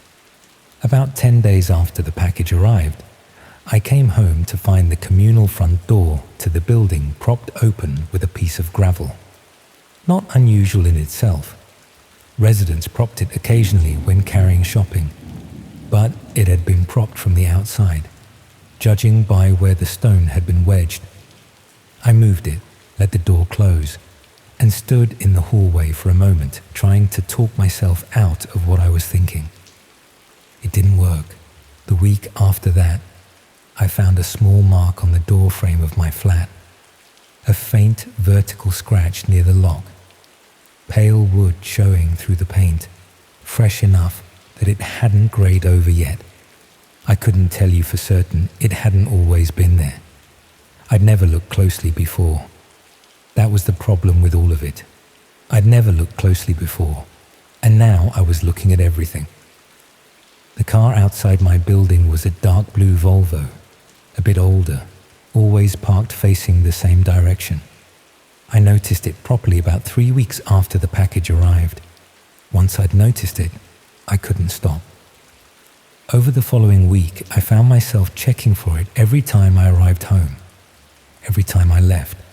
It wasn't always there, but it was there often enough that its presence started to feel deliberate, and its absence started to feel like part of a pattern too, which is when I recognized I was frightening myself into something unmanageable. But then, one evening, I crossed the road to look at it properly, and there was something on the dashboard that stopped me. A small spiral-bound notebook, left open, face down, in that specific way people leave notebooks when they want to keep their place. ordinary enough, except that when I looked up at my building from where I was standing beside the car, I was looking directly at my flat window. Second floor, front facing. Blinds open, because I hadn't yet started closing them. I went back inside and closed them. I've never opened them since. About 2 months after finding the package, I reported it to the police. I want to be honest about why it took that long. It wasn't misplaced loyalty. Wasn't any attempt to protect anyone. It was shame. Explaining what had happened meant explaining where I'd been, what I'd been browsing, and the moment in the kitchen with Google Maps that I'd never told a single person about. I waited 2 months because I couldn't face saying any of that out loud to a stranger in a police station.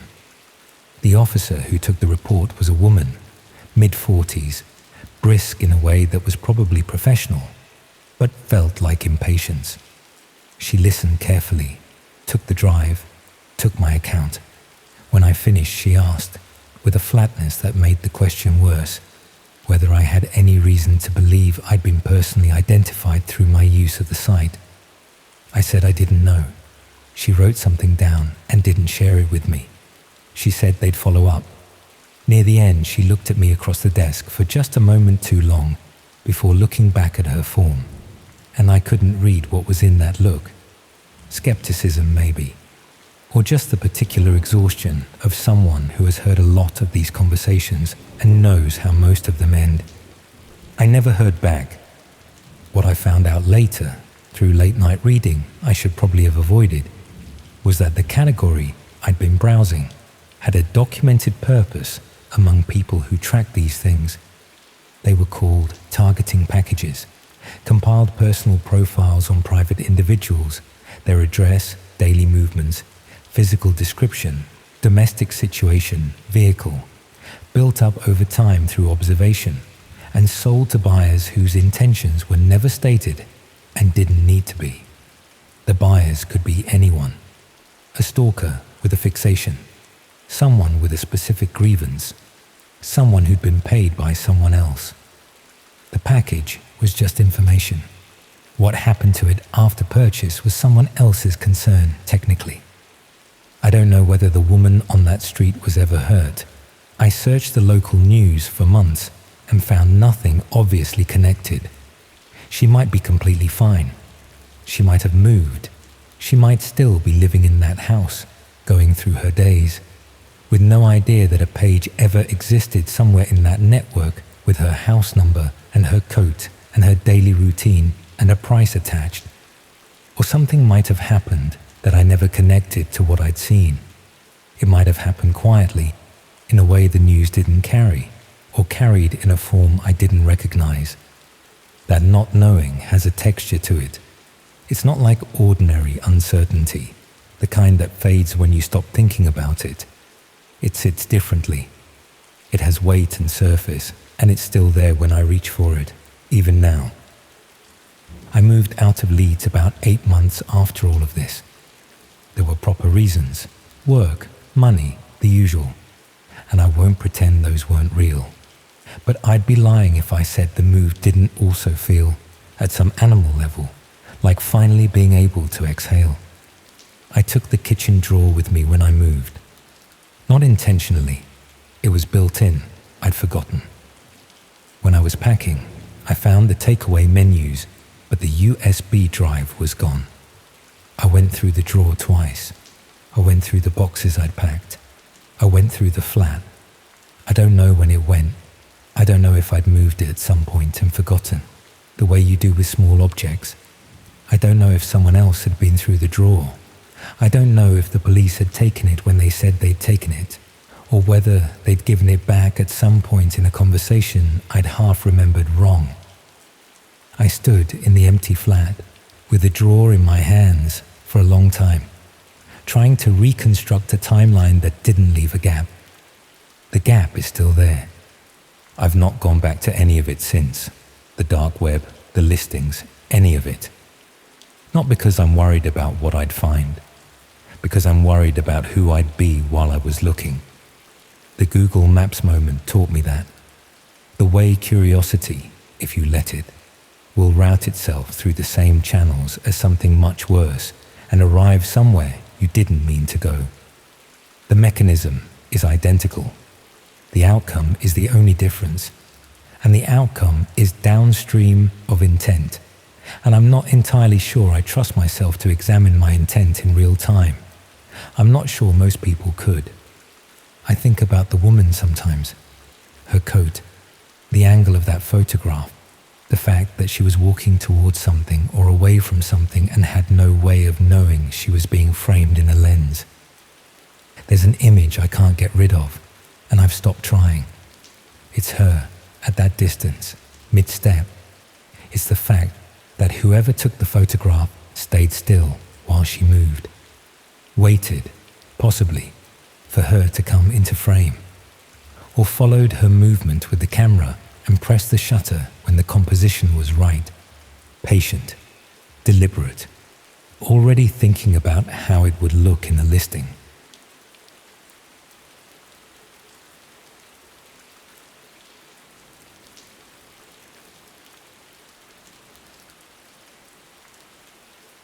The worst part about grief is how it makes you stupid. When you're barely functioning after losing someone close to you, and someone offers you a way to connect with people who understand exactly what you're going through, you don't question why they know so much about your personal situation or why they seem so eager to help. You just grab onto anything that might make the pain stop, even if it means trusting strangers who probably shouldn't be trusted. My wife Emma died in a car accident on the M4 near Reading in February last year. One minute we were planning a weekend away in Bath, and the next minute I was sitting in a hospital corridor being told that nothing could be done. The grief hit me like a physical blow. I couldn't eat, couldn't sleep, couldn't concentrate on anything for more than a few minutes at a time. I tried going back to work at the engineering firm in Reading, where I'd been for nearly 10 years, but I kept breaking down in meetings or staring blankly at technical drawings that might as well have been written in ancient Greek. My manager suggested I take extended compassionate leave, which was probably the kindest way of saying I was completely useless to them in my current state. The NHS grief counselling had an 8-month waiting list, which felt like a cruel joke when you could barely get through 8 hours without falling apart. My GP prescribed antidepressants and suggested I might benefit from peer support groups, but most of the local bereavement services seemed to be run by well-meaning volunteers who had never lost anyone important themselves. That's when I received the letter about the specialist grief support program. It arrived about 6 weeks after Emma's funeral, addressed to me personally, and explaining that they provided intensive support for people dealing with sudden loss of spouses or partners. The letter demonstrated remarkable knowledge of my specific circumstances, mentioning details about Emma's accident and my current emotional state that I couldn't remember sharing with anyone outside my immediate family. The program was described as a cutting-edge approach to grief therapy that combined traditional counseling with modern technology and peer support networks. They offered immediate access to qualified grief specialists and connection with others who had experienced similar losses without the lengthy waiting periods typical of NHS services. The letter included a phone number and website address for more information. When I visited the website, I found professional-looking materials about innovative grief therapy techniques and testimonials from people who claimed the program had been life-changing during their darkest periods. I called the number and spoke to a counselor named Sarah, who seemed to understand exactly what I was going through. She asked insightful questions about my relationship with Emma and my current coping mechanisms, demonstrating genuine empathy and professional knowledge about grief psychology. Sarah explained that their program used a holistic approach that addressed both the emotional and practical aspects of losing a life partner.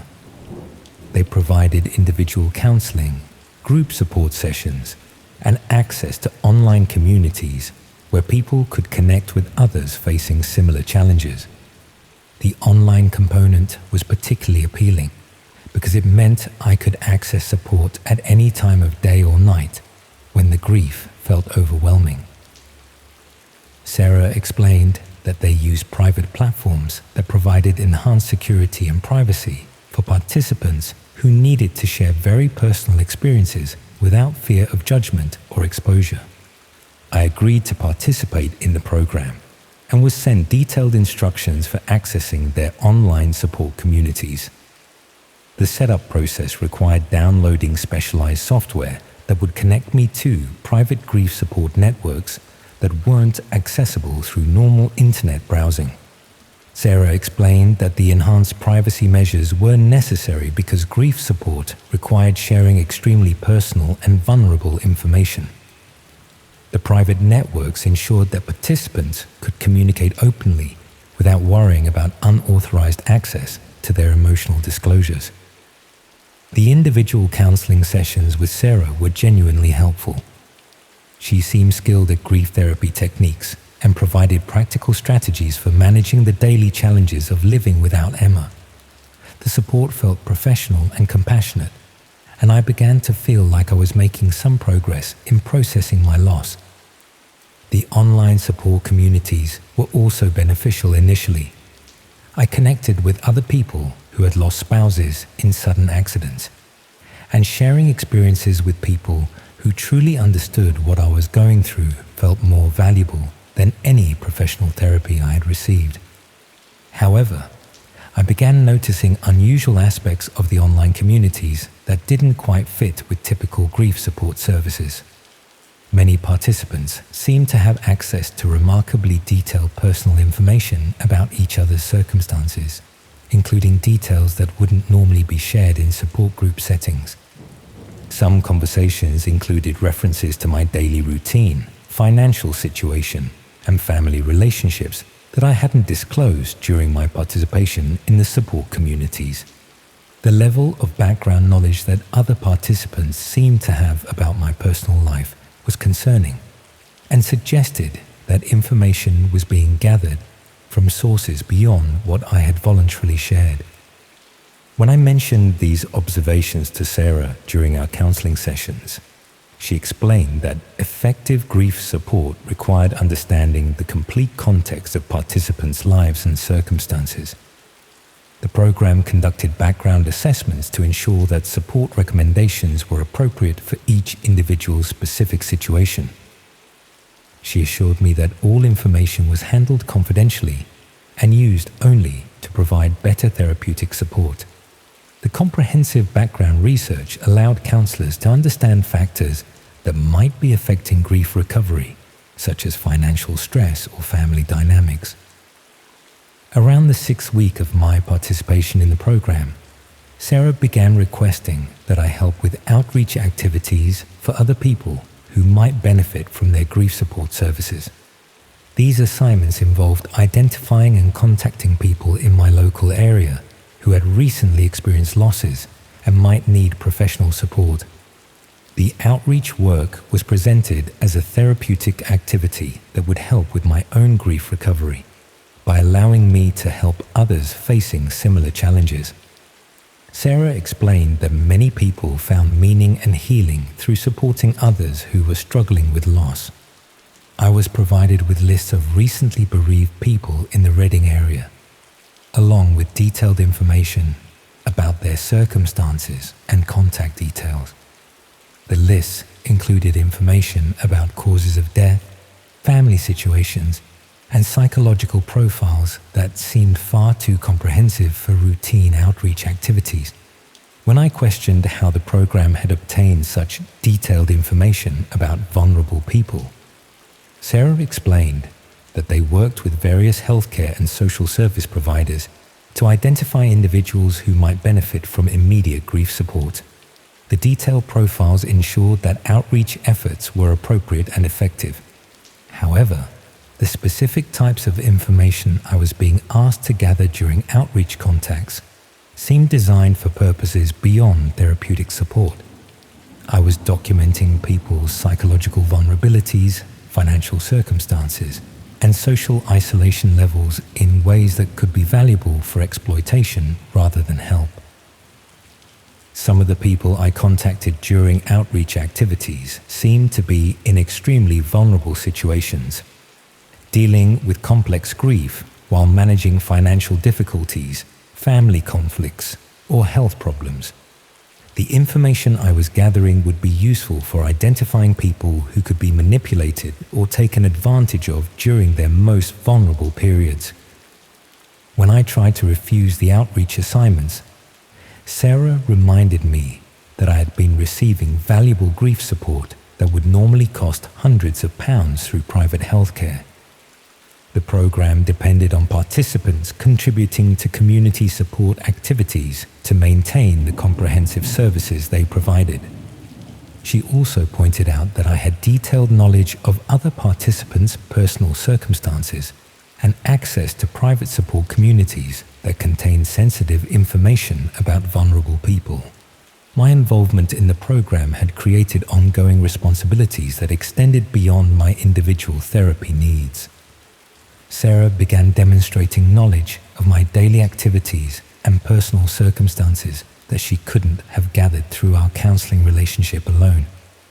She made references to my financial situation, family interactions, and daily routine that suggested comprehensive surveillance of my personal life. I realized that the grief support program had been used to recruit me into systematic exploitation of vulnerable bereaved people. The counseling sessions had been genuine enough to establish trust and dependency, while the online communities had been used to gather detailed intelligence about people dealing with loss and trauma. The outreach activities were probably designed to identify and assess additional targets for exploitation, using my legitimate grief and desire to help others as cover for intelligence gathering about vulnerable people in my local area. When I attempted to withdraw from the program entirely, Sarah pointed out that I had sensitive information about other participants and access to private support communities that could be harmful if misused.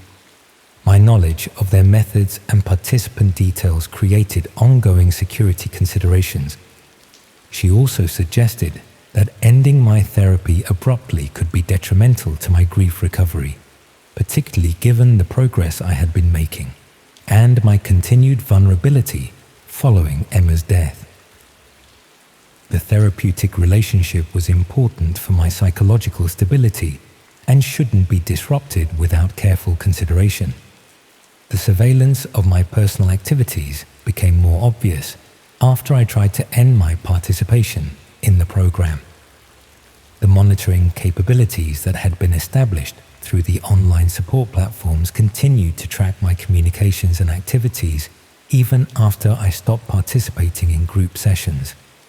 I tried reporting my concerns to healthcare regulatory authorities, but discovered that explaining the situation was extremely difficult.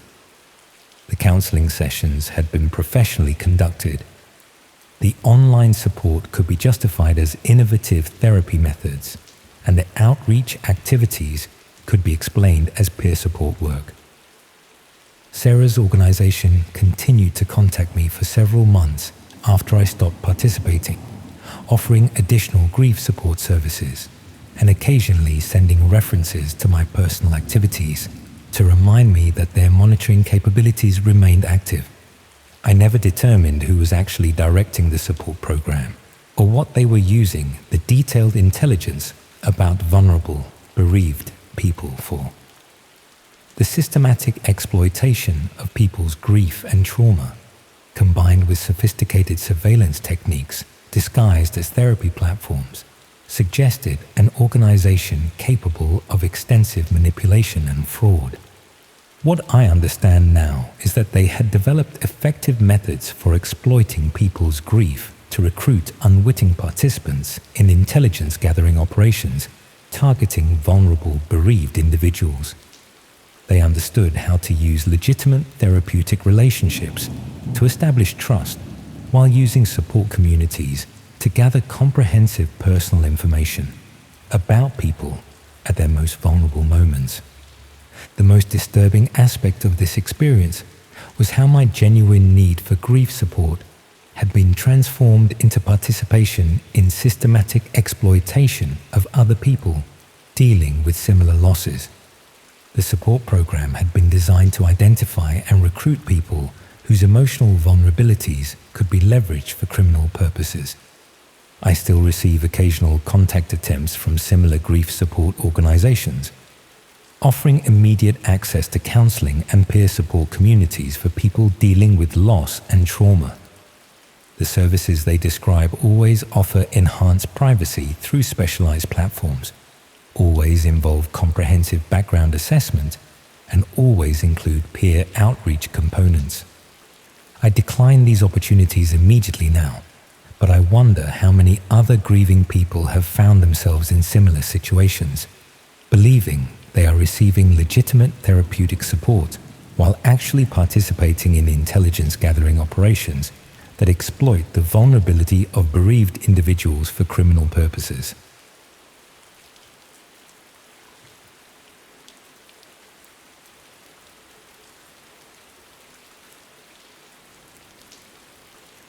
Here is the question I've never been able to answer cleanly. If you watch something terrible happen to a person and you feel the wrong thing, does that make you responsible for what you feel, or only for what you do with it? I've been sitting with that question for 3 years. I don't have a clean answer. What I have instead is this account, which I'm giving as honestly as I can manage. And the honest version requires me to tell you things about myself that I would prefer not to tell you. That's the point of honesty.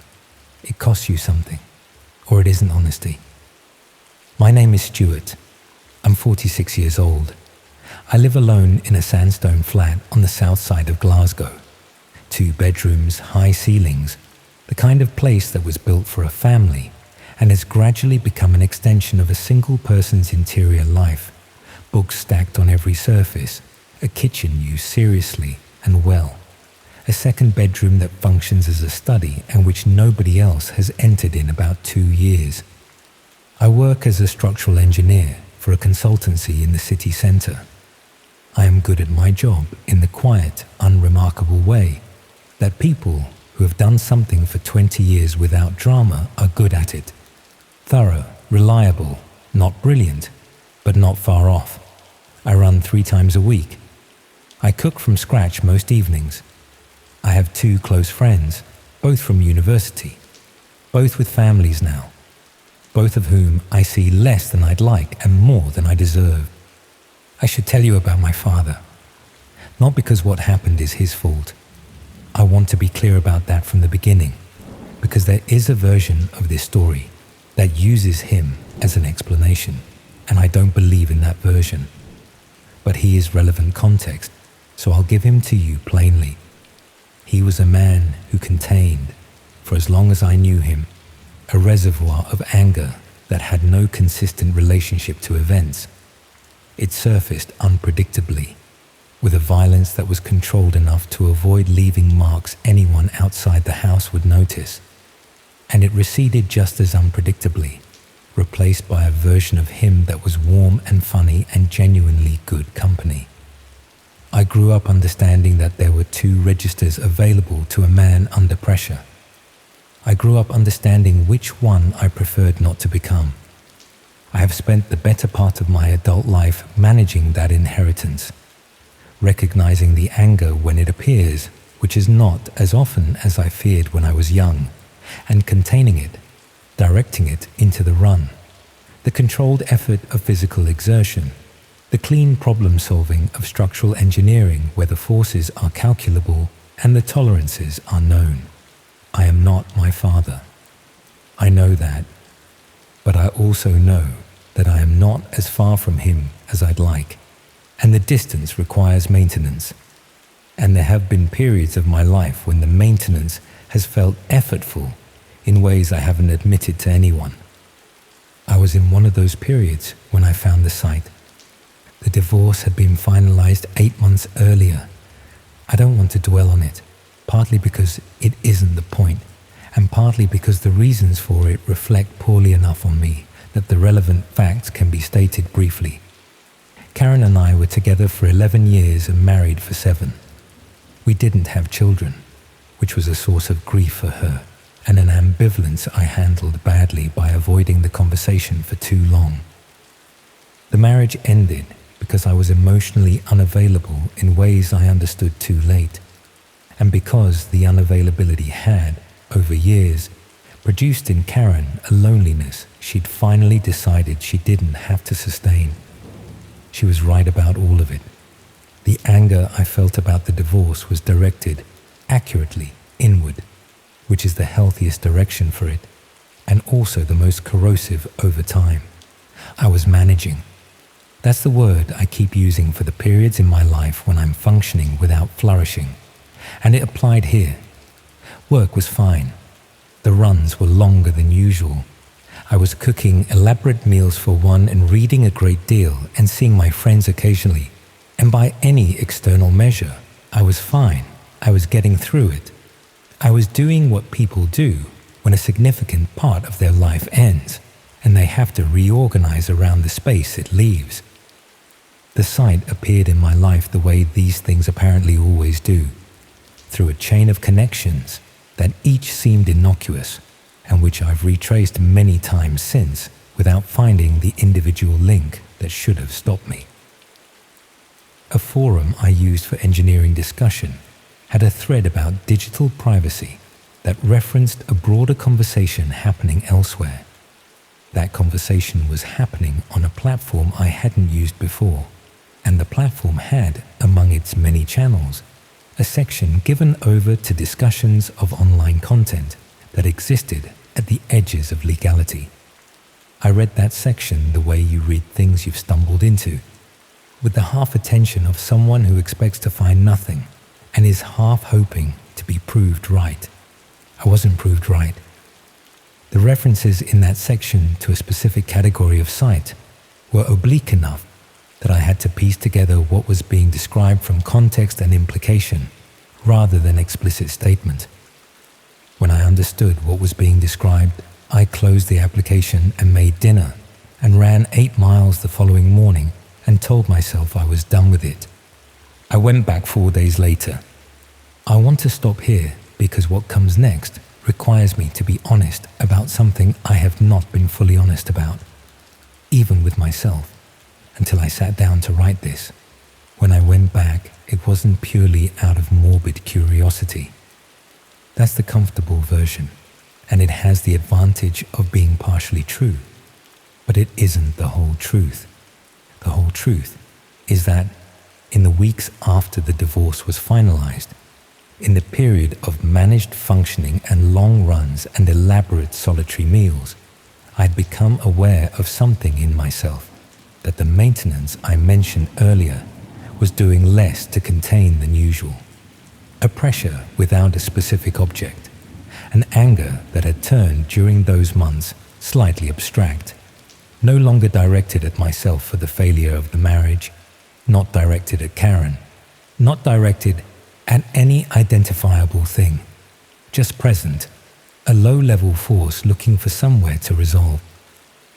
I had recognized this before. I recognized it then, and I went back to that section of the platform with a quality of attention that I am not proud of, looking for something I cannot name cleanly even now, some way of sitting with the force without having to account for it. What I found navigating through the chain of references over several sessions was a site. I won't describe its technical specifics. What I will describe is its content, because the content is the point. It was a repository of streams, live and recorded. The streams showed people being harmed. The harm was deliberate, methodical, administered by parties who remained off camera, and the people receiving it were restrained and unable to prevent it, and clearly, undeniably real. The streams were categorized, rated, discussed in an attached forum with the engaged interest of people who had been watching for a long time and had developed strong opinions about quality and craft and the specific elements that elevated one stream above another. watched part of one stream. I am going to tell you what I felt, because this is the part of the account that matters most, and because honesty requires it. I felt sick. That part was immediate and genuine, and has never left me. The physical reality of what I was watching. A person in a room, hurt, unable to stop what was being done to them, produced a nausea that was visceral and absolute. I want you to know that was real. But underneath it, or alongside it, in a register I had to work to acknowledge and have spent 3 years working to understand, there was something else, not pleasure. I want to be precise here because imprecision would be a kind of self-exculpation I don't deserve. It wasn't pleasure, but it was recognition. A sense, horrible and clarifying, of looking at a structure that corresponded to something I already contained. Not the specific acts, not the desire to commit them, but the force behind them, the pressure finding its outlet, the anger resolved into action. I recognized the energy of it even as the content revolted me. And the recognition was worse than the revulsion, because it was mine. It came from inside. It told me something about the distance between myself and my father that I had spent 20 years trying not to measure too carefully. I closed the stream. I sat in my study for a long time. 3 days passed. I ran every morning. I went to work and did my job and spoke to colleagues with normal fluency. I rang my friend Mark in Edinburgh and we talked about his kids and about a project I was working on. And I was present and engaged and entirely myself, which is the terrifying thing about this period in retrospect. How completely compartmentalized it was, how the ordinary life continued without interruption, while the other thing sat in its separate container and waited. On the 4th day, I went back to the site, not to watch. I want to be specific about that because specificity is what I owe this account. I went back to read the forum, to understand who was there, what they were, what the community that had organized around this content actually consisted of. I told myself it was a need to understand rather than participate, which was partly true. The other part, I'll leave you to assess. What I found in the forum was not what I'd expected, and what I'd expected was bad enough. I'd expected a community of people who were comprehensively unlike me, people I could locate clearly on the other side of a line I was confident I stood on the correct side of. What I found instead was a range. There were people who were comprehensively unlike me, yes. People for whom the content was clearly the organizing principle of their lives, whose posts had the fluency of long practice, who referenced streams and categories and specific performers with the ease of people in a specialist hobby discussing technique. But there were also people who sounded, in their register and their self-presentation, and the particular quality of their engagement, uncomfortably like someone sitting in a sandstone flat in Glasgow, with high ceilings and a second bedroom used as a study. People who framed their presence as curiosity, who used the language of detachment and observation, who had clearly told themselves a version of the same story I'd been telling myself for 4 days, about watching rather than participating, about understanding rather than consuming. The forum had a thread dedicated to new members. The thread contained, among other things, a discussion of what the moderators called the curiosity pipeline, a term they used without irony to describe the predictable path by which new members arrived, the stages of engagement they moved through, the point at which passive observation became active participation. The thread described this process with the satisfied expertise of people who had watched it happen many times and knew exactly how it worked, and were entirely unbothered by it. New members always started as observers. New members always told themselves they were different. The forum had been watching new members move through these stages for years. I read that thread at 11 o'clock on a Thursday evening, And then I sat in my study and I looked at myself very clearly for the first time in 4 days. What I saw was not comfortable.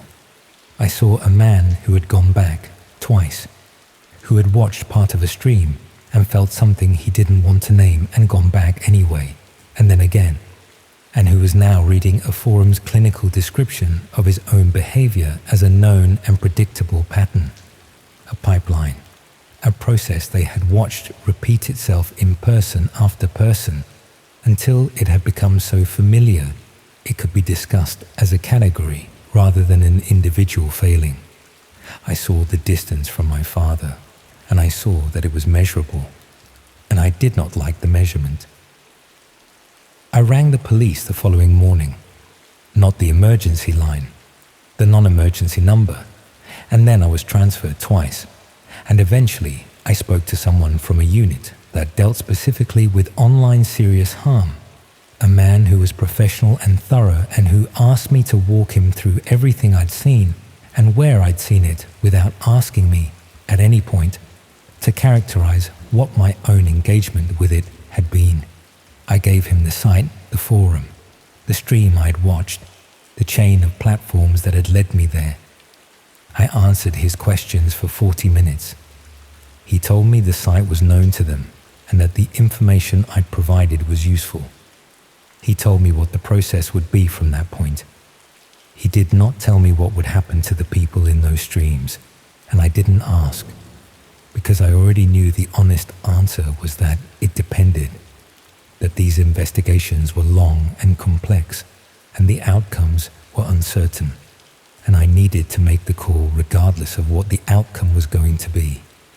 I've been in therapy since the following month, not because I was required to be, not as part of any formal process, but because the accounting I'd done in my study on that Thursday evening made it clear that the maintenance I'd been relying on for 20 years was not adequate, and had perhaps never been adequate, and that I needed to understand myself better than I did.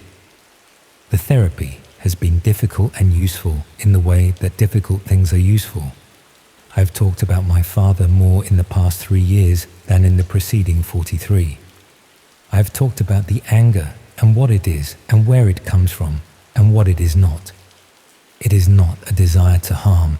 The therapist and I have been through this carefully, but it is a force that requires honest acknowledgement rather than management through suppression and misdirection, which is what I had been doing. The question I started with, about watching and feeling the wrong thing and responsibility, my therapist and I have discussed it in many different ways over 3 years and arrived somewhere that isn't a clean answer, but is perhaps as close as I'm going to get. Feeling is not doing. The recognition I felt watching that stream does not make me the same as the person off camera, but it is information, and information requires a response. And the response I chose, the call, the therapy, the long, honest work of understanding what I contain and why, is the only thing I have that stands between the question and an answer I couldn't live with. I still live in the flat. The ceilings are still high. I still run 3 times a week and cook from scratch and see Mark in Edinburgh when I can manage it. I am not my father. I believe that more confidently now than I did 3 years ago, which is perhaps the only straightforward improvement I can point to. The site was still operational the last time I thought to wonder about it, which is less often than it used to be. The people in those streams are people I cannot locate or help or reach in any direction from a sandstone flat in Glasgow. And that helplessness is something I've had to make a kind of peace with, because the alternative is to let it become another thing the anger attaches to. And I am trying, carefully, and with a great deal of assistance, to give the anger fewer places to live. It is slow work. It is the right work. Most days I believe that. The runs are shorter now than they were 3 years ago. Not because I need them less, but because I've found other ways to use the pressure, other places to put it that don't require me to exhaust myself into calm. That feels like progress. Small, undramatic, the kind of progress that doesn't look like much from the outside.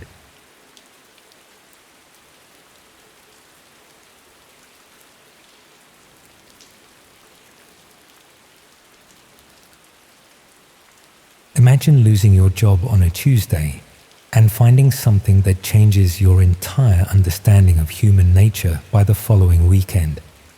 That's essentially what happened to me last spring, though I suppose the sequence of events had been building for longer than I realized at the time. I'd been working as a freelance graphic designer in Leeds for the better part of 3 years. Nothing glamorous, mostly small business logos and website mock-ups. But it paid the rent on my bedsit and kept me fed. The work dried up gradually at first. Then all at once, when a couple of my regular clients decided to use AI tools instead of paying an actual person. Can't say I blame them really. Hard to compete with something that costs nothing and works around the clock. With suddenly abundant free time and a dwindling bank balance, I found myself spending more hours online than was probably healthy. Started browsing forums I'd never paid attention to before, reading about cryptocurrency, privacy tools, things I'd previously dismissed as too technical or too paranoid for normal people to bother with. Someone in one of these forums mentioned the dark web in passing, describing it as a place where you could find anything if you knew where to look. The comment was quickly deleted by moderators, but it stuck in my mind. I'd heard the term before, obviously, but always in the context of news articles about drug arrests or cybercrime investigations. Never occurred to me that ordinary people might actually use it for legitimate purposes. The setup process was simpler than I'd expected. Downloaded Tor, followed some basic security guides, and within an hour I was browsing hidden services that existed completely outside the normal internet. The initial experience was disappointing, to be honest. Mostly just drug markets and forums discussing illegal activities, none of which interested me particularly. But I kept exploring, driven more by boredom than genuine curiosity. Found communities dedicated to privacy advocacy, whistleblowing platforms, forums for people living under authoritarian governments. Started to understand that the dark web wasn't just criminals and extremists. It was also journalists, activists, ordinary people who needed to communicate without surveillance. After a few weeks of casual browsing, I stumbled across discussions about something called red rooms. The concept seemed ridiculous initially. Live streaming platforms where viewers could allegedly watch and influence violent acts happening in real time. Most people discussing them insisted they were urban legends, elaborate hoaxes designed to separate gullible users from their Bitcoin. The technical arguments against their existence seemed sound. The bandwidth limitations of anonymity networks, the difficulty of maintaining stable video streams, the enormous resources required to operate such services without getting detected by law enforcement. Everything pointed to red rooms being nothing more than internet folklore. Yet some users claimed to have encountered genuine examples. They described specific technical details that seemed too elaborate to be complete fabrications. Sophisticated payment systems, invitation-only access requiring references from existing members, streaming infrastructure that somehow overcame the limitations of anonymous networks. My design background made me curious about the technical aspects. How would someone actually build such a system? What kind of user interface would be required? It became a theoretical problem I couldn't stop thinking about, the same way I might obsess over a particularly challenging design brief. The research consumed several weeks. I learned about cryptocurrency mixing services, about video compression algorithms, about distributed hosting systems, discovered communities where people discussed theoretical approaches to anonymous streaming, always careful to frame everything as academic research or security testing. In mid-April, I found something that shifted my investigation from theoretical to practical. It appeared in a thread about experimental video technologies, presented as a demonstration of new streaming protocols designed for high-latency networks. The poster described it as a proof of concept for communication systems that could work in areas with unreliable internet infrastructure. The link led to a basic authentication page. No branding or explanation, just fields for username and password. Below that, a note indicating that new accounts required invitation codes from existing users. I spent the next fortnight trying to work out how to get access. Posted carefully worded questions in various forums, hoping someone might share an invitation or point me toward whoever was distributing them. Got nowhere. The breakthrough came through pure chance. I'd been helping a small web development company with some logo work, essentially working for free because I needed portfolio pieces more than I needed payment. One of their junior developers, someone I'd barely spoken to previously, messaged me asking if I'd be interested in testing a new streaming platform focused on user privacy.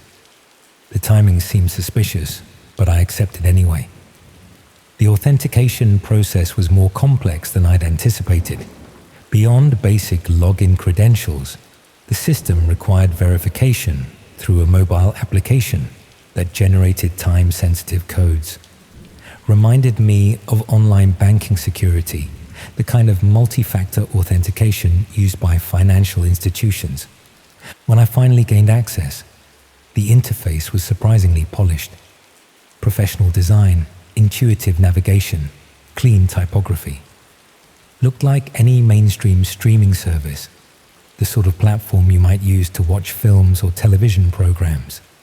There was a sidebar listing available channels, most of which appeared to be offline. The active ones had generic titles, combinations of letters and numbers that conveyed no information about their content. Viewer counts were modest, typically between 20 and 40 people. The associated chat functions were mostly empty. I selected one of the active channels at random.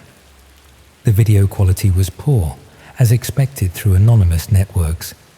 Heavily compressed, pixelated, with noticeable lag between audio and video. It took several moments to understand what I was looking at. A small room with bare walls, lit by a single overhead bulb. Someone was sitting on a wooden chair in the center of the frame. The person appeared to be sleeping or unconscious. Their head was tilted forward, and they didn't respond to occasional sounds coming from somewhere off camera. The chat section showed only automated timestamps generated by the system. I watched for perhaps 20 minutes, waiting for something to happen. Nothing did. The person remained motionless. No one entered the frame. The chat stayed empty. Eventually, I switched to a different channel. The second stream showed what looked like a basement or cellar. Concrete walls, exposed pipes, fluorescent lighting. The camera was positioned to show the entire space, but like the first stream, nothing occurred while I watched. No movement, no activity, no interaction in the chat. Over the following evening, I sampled about 10 different channels. Most showed similar content: empty rooms, unconscious individuals, institutional or industrial settings. The production quality varied significantly. Some appeared professionally shot with multiple camera angles. Others looked like amateur recordings from cheap equipment. What puzzled me was the absence of the interaction these platforms supposedly offered. Despite claims about viewer participation and real-time control, I saw no evidence of such functionality. No voting mechanisms, no command interfaces, no way for viewers to influence what happened on screen. I began to suspect these were pre-recorded videos rather than live streams. The technical challenges that skeptics had identified seemed valid. Maintaining stable, interactive video through anonymous networks would require substantial resources and expertise, made more sense that these were archived recordings designed to create the illusion of live participation. But then I discovered a channel that completely changed my understanding of what I was looking at. The title was different from the others. Not random characters, but actual words. Session 23, Community Request. The viewer count was significantly higher. Nearly 200 people.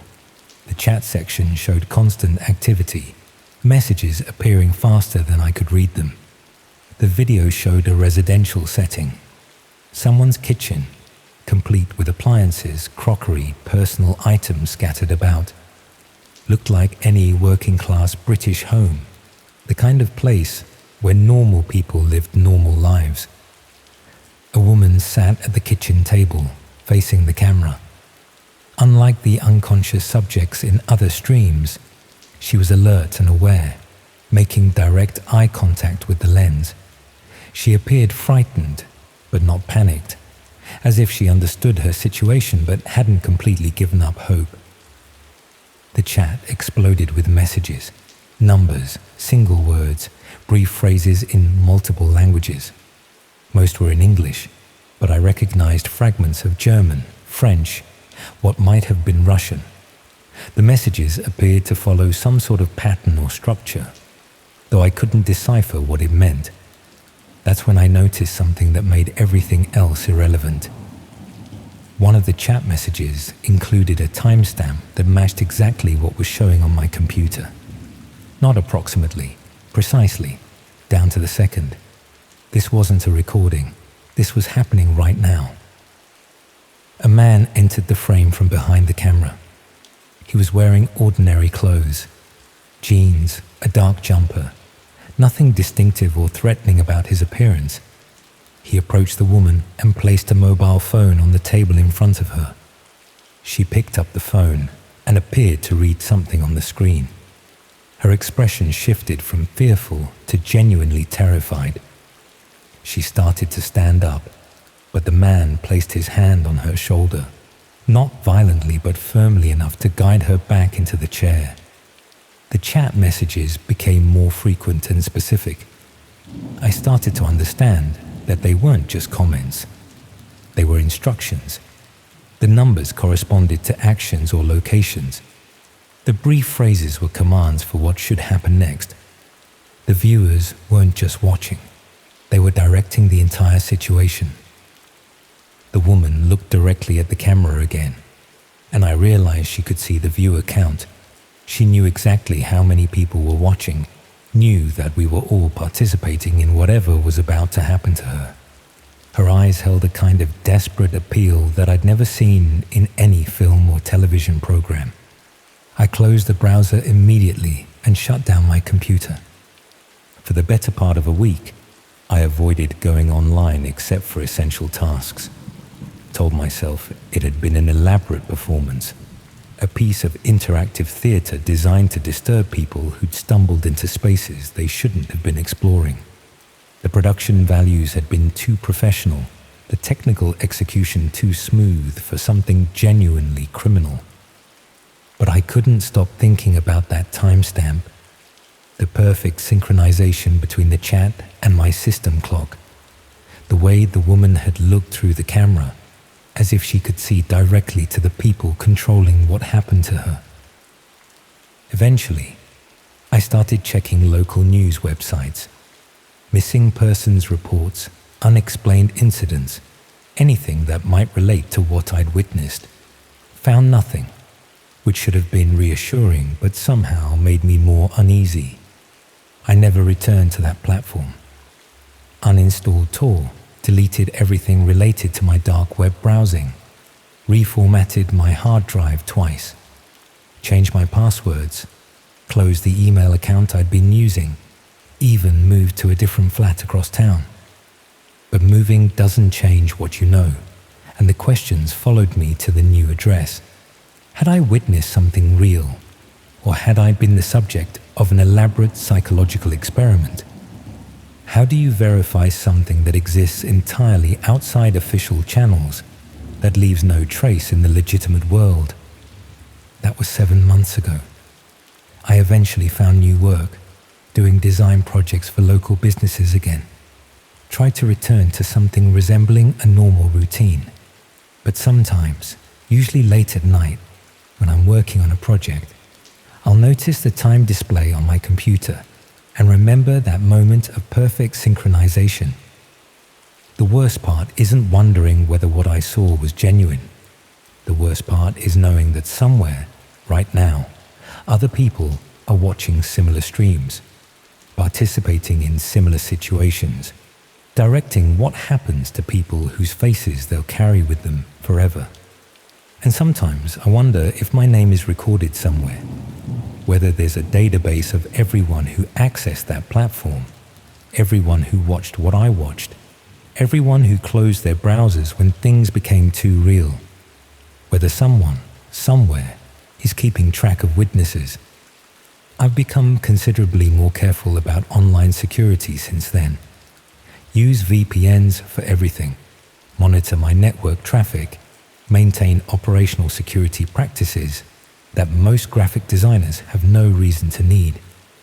Not because I'm doing anything wrong, but because I can't shake the feeling that somewhere out there someone might still be keeping tabs on people like me. The internet feels different now. Every website I visit, every click I make, carries the knowledge of what exists in the spaces between legitimate services. The surface web that most people know is exactly that, a surface, hiding depths that most people never imagine are there. I still do design work, still help businesses with their branding, their websites, their marketing materials.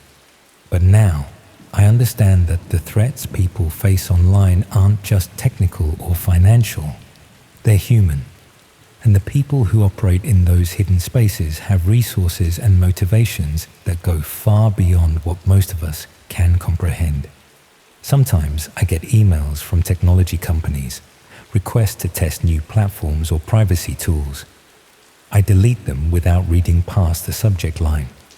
I've learned that curiosity, even professional curiosity, can lead you to places you can never really leave behind.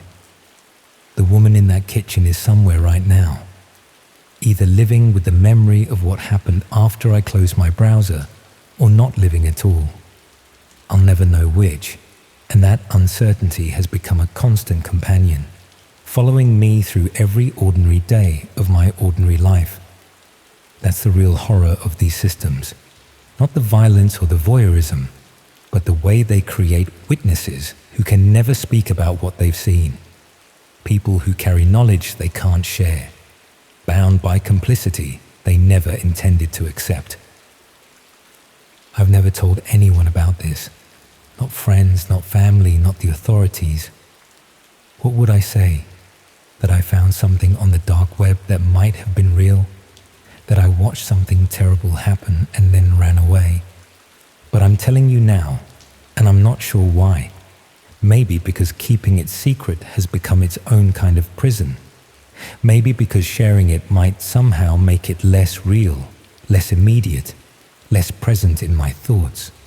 Or maybe because I've started to suspect that creating witnesses was always the point. That the real purpose of these platforms isn't the content itself, but the people who stumble across them, who carry the knowledge forward through stories that can never be properly verified. Maybe by telling you this, I'm doing exactly what they wanted all along.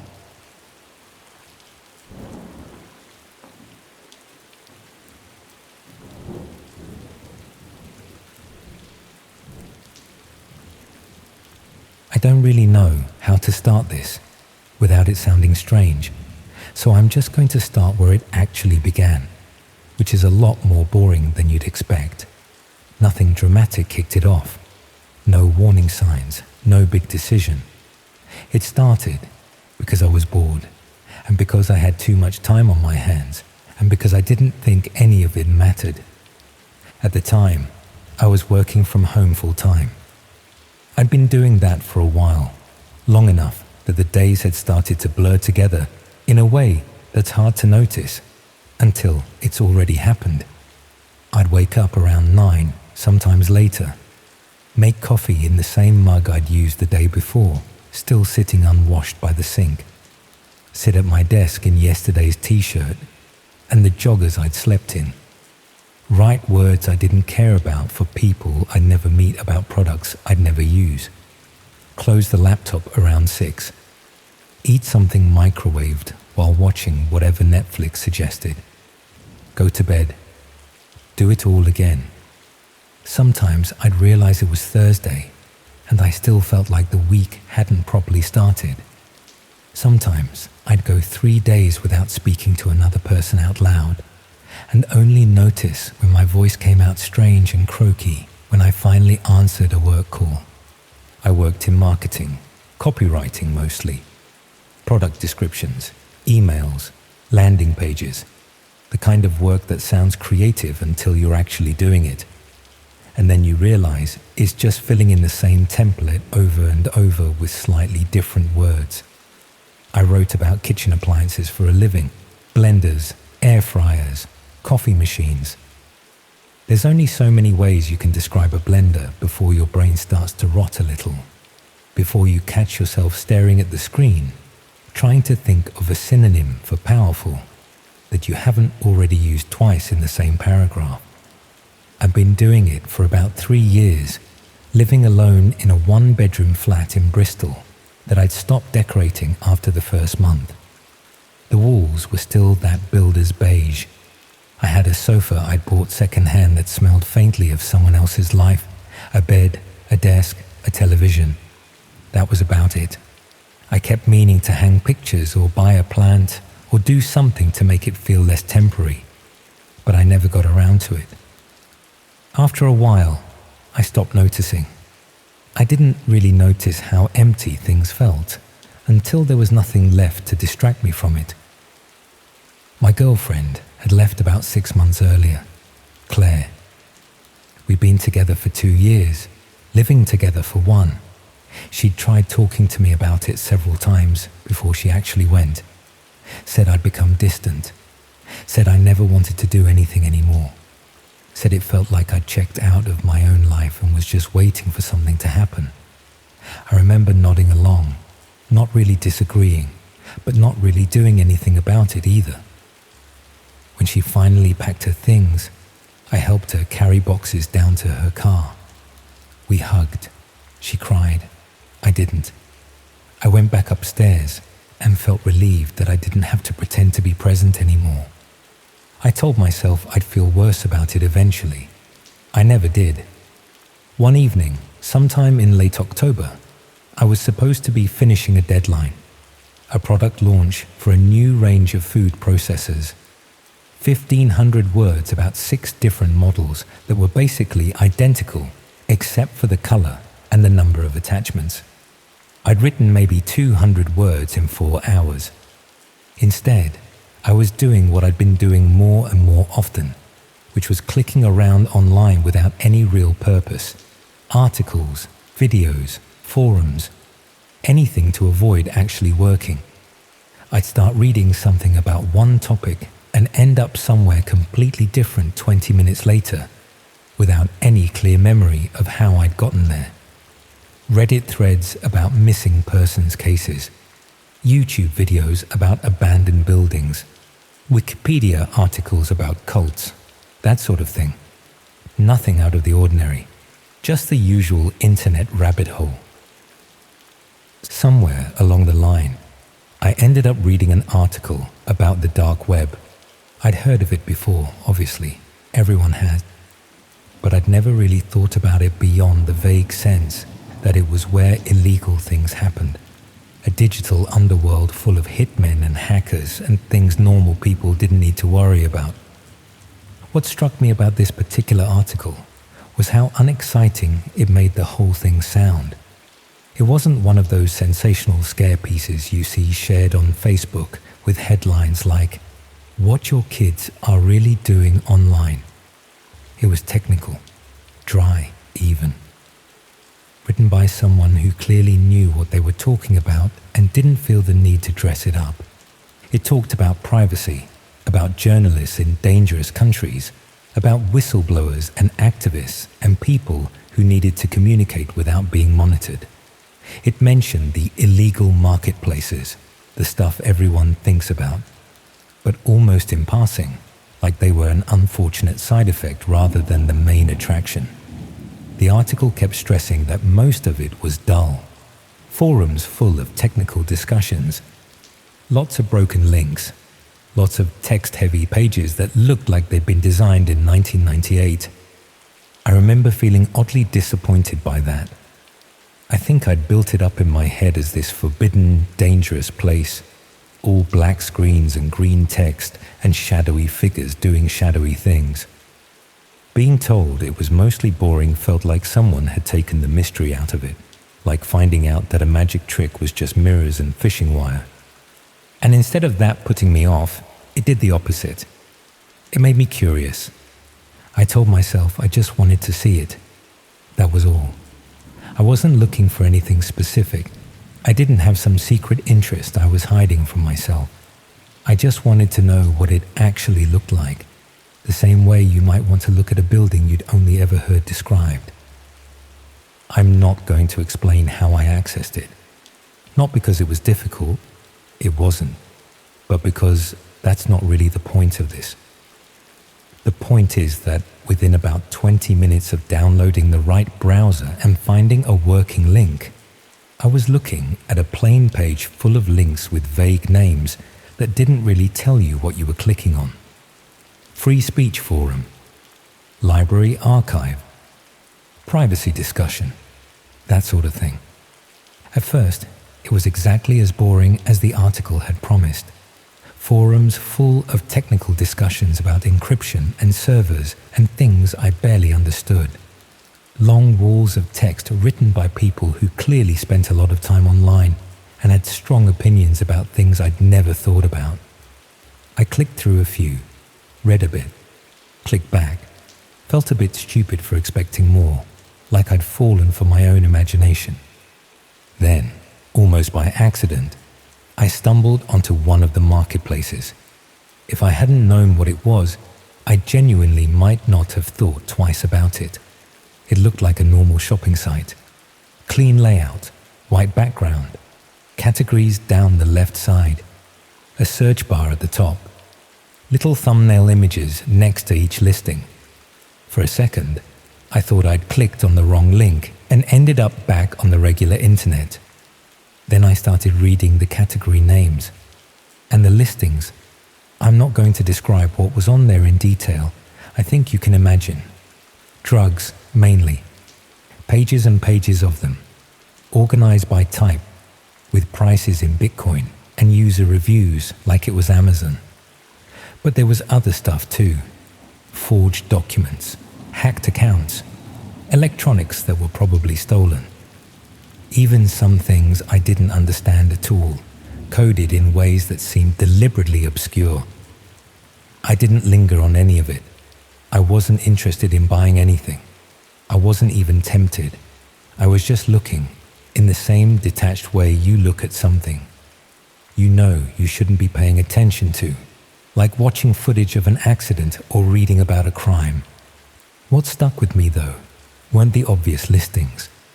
It was the ones that didn't quite explain themselves. They were scattered throughout the site, easy to miss if you weren't paying attention, tucked in between the obvious stuff. Titles like Specialized Delivery or Discreet Service, UK Only, or No Questions Collection. The descriptions were short and careful. A few lines about professionalism, reliability, discretion. Satisfaction guaranteed. No prices listed. No clear explanation of what was actually being delivered or collected. I clicked on one. The page didn't say much more than the listing had. It talked about moving items that required no documentation or tracking. It stressed that questions weren't asked about contents, as long as things were properly packaged and the dimensions were provided in advance. At the bottom was a contact link and a note. Payment required upfront. Non-refundable, regardless of outcome. That phrase stuck with me. Regardless of outcome. I read it 3 times, trying to work out exactly what it meant. Did it mean they might fail to deliver? Or did it mean something else? I hovered my mouse over the contact link for longer than I meant to. Long enough to feel my heart rate pick up slightly. Long enough to tell myself it was probably a scam, that anyone offering something like this so openly couldn't be serious, that this was exactly the kind of thing designed to prey on curious idiots. Eventually, I closed the page, shut the browser, turned my laptop off, went and made tea I didn't drink. I remember thinking that was the end of it, but it wasn't. Over the next few days, it kept coming back to me at odd moments, when I was supposed to be working, when I was making coffee, when I was lying in bed trying to sleep. That phrase, specialized delivery. I kept wondering what people actually used a service like that for. What kind of items couldn't be sent through normal channels? Whether anyone really responded to those listings at all, or if they just sat there, digital storefronts for services nobody actually needed. I found myself thinking about it more than I should have, more than made sense. It wasn't that I wanted to use it. I didn't have anything to send, nothing that needed delivering secretly. But the fact that it existed, that someone was offering it, that there were probably people out there using it right now, kept nagging at me. About a week later, on a Tuesday evening when I should have been writing about the benefits of stainless steel mixing bowls, I went back.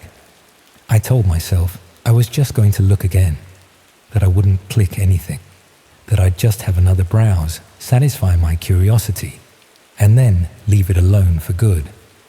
But when I found that same listing, with the same vague description and the same contact link, I clicked it before I'd fully decided to. The messaging screen was blank. No name, no profile picture, no history, just an empty text box and a blinking cursor. I stared at it for a while, trying to work out what I could even say that wouldn't immediately make me sound either suspicious or stupid. In the end, I typed something neutral, something like, "Hi, I saw your listing. Could you explain a bit more about what your service involves?" Kept it vague, non-committal, the kind of thing someone might genuinely ask if they were curious. I read it back 3 times before sending it, then immediately regretted it. I didn't expect a reply. Or maybe I expected one in a few hours, or the next day. But 10 minutes later, a message appeared. It was polite, professional even.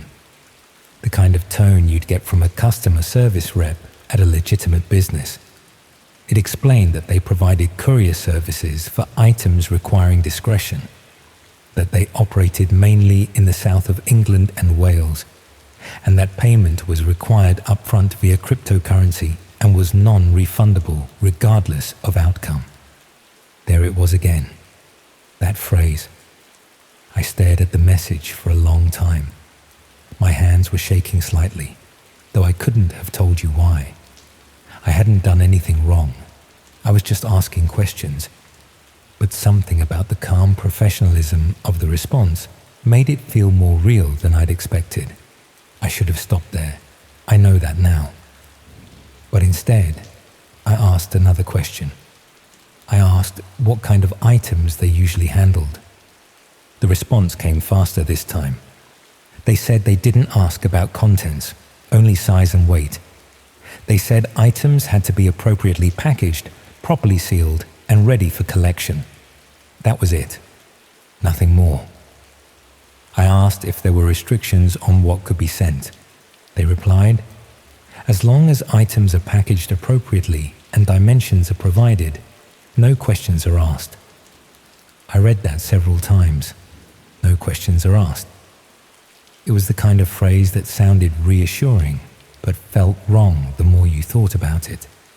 I told them I'd think about it and get back to them if I decided I needed their services.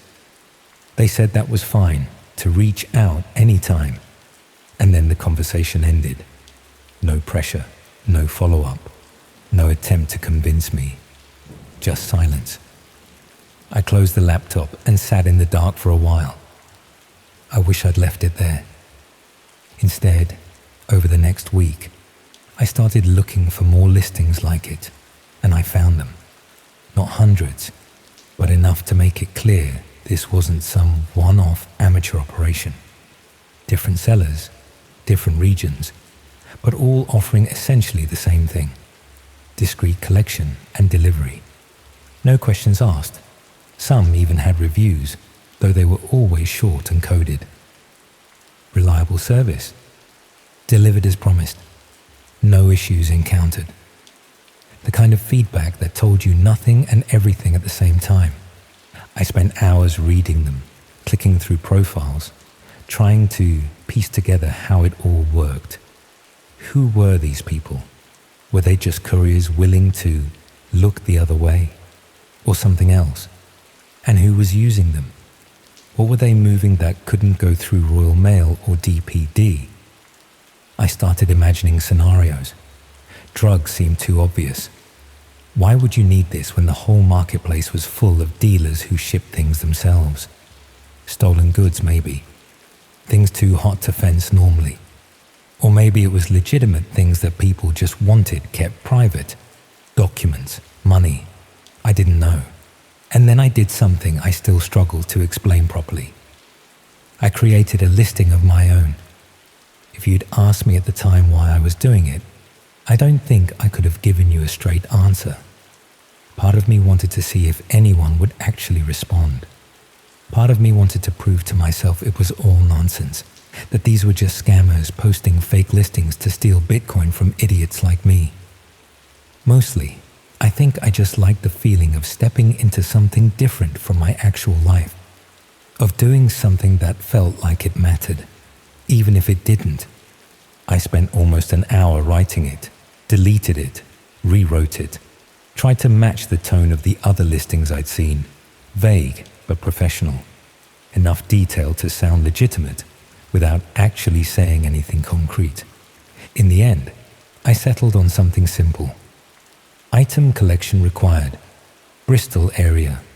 Delivery to address provided after agreement. Item is appropriately packaged and ready for collection. Weight approximately 8 kilograms. Dimensions 40 by 30 by 25 centimeters. Payment can be made within 24 hours of agreement. None of it was real. I didn't have anything to send. There was no package, no address. I told myself that if anyone actually responded, I'd just ignore it or make up an excuse about it already being handled. I read it back one more time, cursor hovering over the post listing button. My stomach felt tight. My hands were definitely shaking now. I knew this was stupid, knew I was crossing some kind of line, even if I didn't fully understand what that line was. I clicked it anyway. Then I closed the laptop, went to bed, and lay awake for 3 hours. When I checked the next morning, I had 3 messages waiting. That was when I panicked. The first thing I felt wasn't curiosity, it was fear. Real physical fear that made my chest tight and my hands go cold. Because these were real people. They'd read my listing and decided it was worth responding to. Which meant they thought I was serious. Which meant I'd convinced them I had something that needed moving secretly, no questions asked. I didn't open the messages at first. I just stared at the notification number, 3. Such a small number, but it made everything feel suddenly, horribly real. I stood up, walked away from the laptop, made coffee, sat back down. The messages were still there. Finally, I opened the first one. It was brief and professional. They said they operated in the Bristol area and could arrange collection within 48 hours. They asked for confirmation of the exact dimensions and whether there were any special handling requirements. They provided a Bitcoin wallet address for payment and stated their fee. £400. £400. For delivering a package, I didn't have to an address that didn't exist. The second message was similar. Different person, slightly higher price, £450. They could do it within 24 hours. I opened the third message with my heart hammering. This one was different, longer. The tone wasn't quite as polished. They said they'd been doing this kind of work for 18 months and never had an issue. They said they understood that discretion was important and that some items required special consideration. They asked if the package contained anything that might be heat sensitive or time critical. Heat sensitive, time critical. I felt sick because I suddenly understood what they thought I was asking them to move. What kind of items would be heat sensitive and time critical? What would need to be exactly 8 kilograms and fit in a box that size? I closed the laptop so fast I nearly broke the screen. For the next 2 days, I didn't open it again.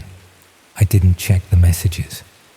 I tried to pretend I'd never posted the listing, never contacted anyone, never even heard of any of this.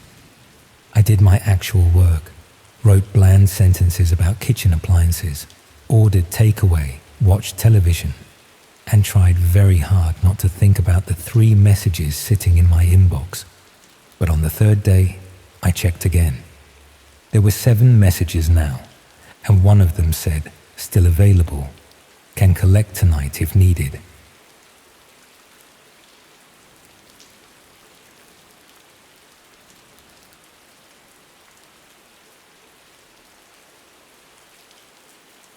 Picture this. You're going through life, you have a few close friends, you're relatively happy and all is well. Then, one day, you borrow your neighbor's internet connection, and it changes everything. You never imagined it would lead you into the darkest corners of human behavior, that a simple act of digital trespassing could make you a witness to things that happen every day, just out of sight of people like us. I'm a night shift worker at a 24-hour Tesco in Birmingham, have been for the past 2 years, stocking shelves and dealing with the occasional drunk customer between midnight and 8 in the morning. It's not glamorous work, but it pays enough to cover the rent on my studio flat and leaves my days free for sleeping and not much else. The internet in my building has always been unreliable. The landlord installed the cheapest possible broadband years ago and hasn't upgraded it since. Most evenings when I'm trying to unwind before work, the connection drops out completely or slows to the point where even basic websites won't load properly. Around Christmas last year, I noticed that one of my neighbors had left their Wi-Fi network unsecured. The signal was strong enough to reach my flat, and the connection speed was significantly better than what I was paying for. I told myself I'd only use it temporarily, just until I could sort out proper internet service for myself.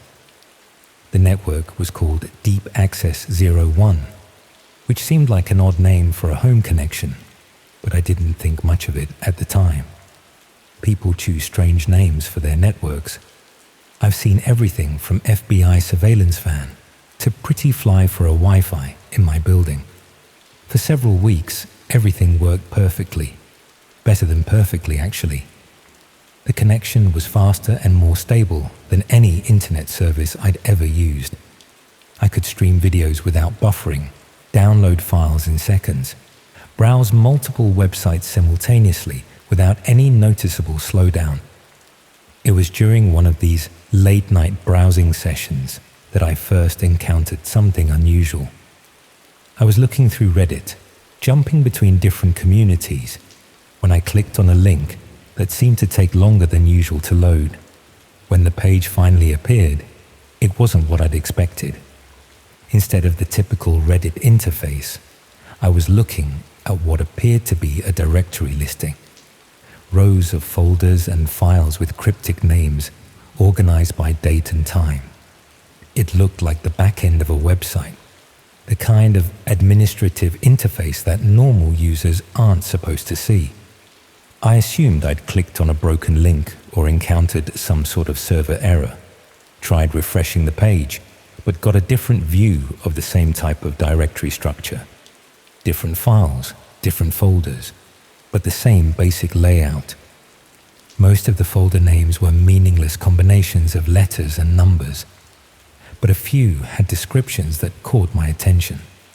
Things like archive sessions and live feeds and request queue. The file sizes were enormous, much larger than typical documents or images. Curiosity got the better of me. I clicked on one of the folders labeled Archive Sessions. What opened was another directory, this one containing video files. Hundreds of them, organized by date and numbered sequentially. The file names didn't provide any information about their content, just timestamps and reference numbers. I selected one at random and clicked on it. The video opened in a basic media player, no fancy interface or streaming platform branding, just a simple window with standard playback controls. The video quality was surprisingly good, much better than I'd expected for files that seemed to be stored on someone's personal server. The content showed what looked like a basement or cellar. Concrete walls, minimal lighting, basic furniture. Someone was sitting in a chair in the center of the frame, though the image quality made it difficult to make out specific details about them. I watched for several minutes, waiting for something to happen. The person in the chair appeared to be unconscious or sleeping. No one else was visible in the frame, and there was no audio beyond a faint ambient hum. Eventually, I got bored and tried a different file. This one showed a different location, what might have been a garage or workshop. Similar setup, different person, same lack of activity. I began to suspect these were test recordings or placeholder content for some sort of streaming service. Over the next few evenings, I explored more of the directory structure, found folders containing what appeared to be live streaming software, payment processing systems, user management databases, everything you'd need to run a professional video platform, but hosted on what seemed to be a residential internet connection. The live streaming folder was particularly interesting. It contained software I'd never heard of, applications designed for anonymous broadcasting over encrypted networks. The documentation mentioned compatibility with Tor and other privacy-focused systems. That's when I started to understand what I was looking at. This wasn't just someone's personal media collection.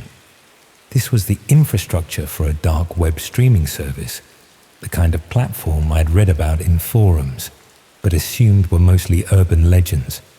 I should have stopped exploring at that point, should have disconnected from the network and pretended I'd never seen any of it. Instead, I kept digging deeper, found a folder labeled Current Operations that contained what appeared to be real-time data, server logs, user statistics, financial records. The numbers were staggering. Thousands of users, hundreds of thousands of pounds in cryptocurrency transactions, server costs that would make most small businesses bankrupt. The user logs showed people connecting from all over the world, accessing content at all hours of the day and night. The financial records indicated that viewers were paying significant amounts to access premium content, with additional fees for what the system described as interactive services. But it was the content scheduling system that made everything clear. A calendar showing planned streaming sessions, each one tagged with location details, participant information, and viewer capacity limits. The language was clinical, bureaucratic, like something you'd see in a corporate project management system. Except the projects being managed were real people, and the calendar showed that a session was scheduled to begin in less than an hour.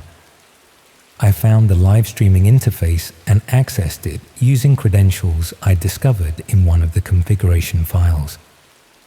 The platform looked professional, with a clean user interface and robust streaming capabilities. There was a chat system, payment processing, viewer analytics, everything you'd expect from a legitimate streaming service. The scheduled session appeared in the interface as Location 7, Premium Interactive, max 50 viewers. The stream wasn't active yet, but there was a countdown timer showing roughly 40 minutes until it began. I waited, telling myself I was just curious about the technical aspects of how such a system might work, that I was investigating out of professional interest, not personal entertainment. When the timer reached 0, the stream activated automatically. The video showed a room I hadn't seen in any of the archived files. Looked like someone's living room, complete with family photos, children's toys scattered about, the kind of domestic space where normal people lived normal lives. A man sat on the sofa, facing the camera. He was clearly awake and aware, looking directly into the lens with an expression I'd never seen before. Not quite fear, not quite resignation, but something in between that suggested he understood exactly what was about to happen. The chat system activated as soon as the stream began. Messages appeared from viewers around the world, most of them numbers and brief phrases in various languages. Within minutes, there were nearly 50 people watching, all of them typing commands and instructions. That's when I realized what I was witnessing. This wasn't just a streaming service. It was an interactive platform where viewers could direct what happened to real people in real time. The chat messages weren't comments, they were orders. Someone entered the frame from off camera. They were holding what looked like a tablet device, which they showed to the man on the sofa. He read whatever was displayed on the screen, and his expression changed from resignation to genuine terror. The chat messages became more frequent and specific. I started to understand that the viewers were voting on what should happen next, with the most popular suggestions being implemented by whoever was operating the camera. The man on the sofa looked directly at the camera again, and I realized he could see the viewer count. He knew exactly how many people were watching, knew that dozens of strangers were deciding his fate through an anonymous chat system. I closed the browser and unplugged my computer from the wall. Spent the next 3 days calling in sick to work, barely leaving my flat, trying to convince myself that what I'd seen was some sort of elaborate performance art or psychological experiment. The production values had been too professional, the technical infrastructure too sophisticated for something genuinely criminal. But I couldn't stop thinking about the man's expression when he'd read that tablet, the way he'd looked through the camera, as if he could see directly to the people controlling what happened to him. Eventually, I contacted my internet service provider and arranged for proper broadband installation. Stopped using my neighbor's connection entirely, though I never figured out which flat it was coming from. The building has 12 units, and I've never been social enough with the other residents to know who might be running that kind of operation.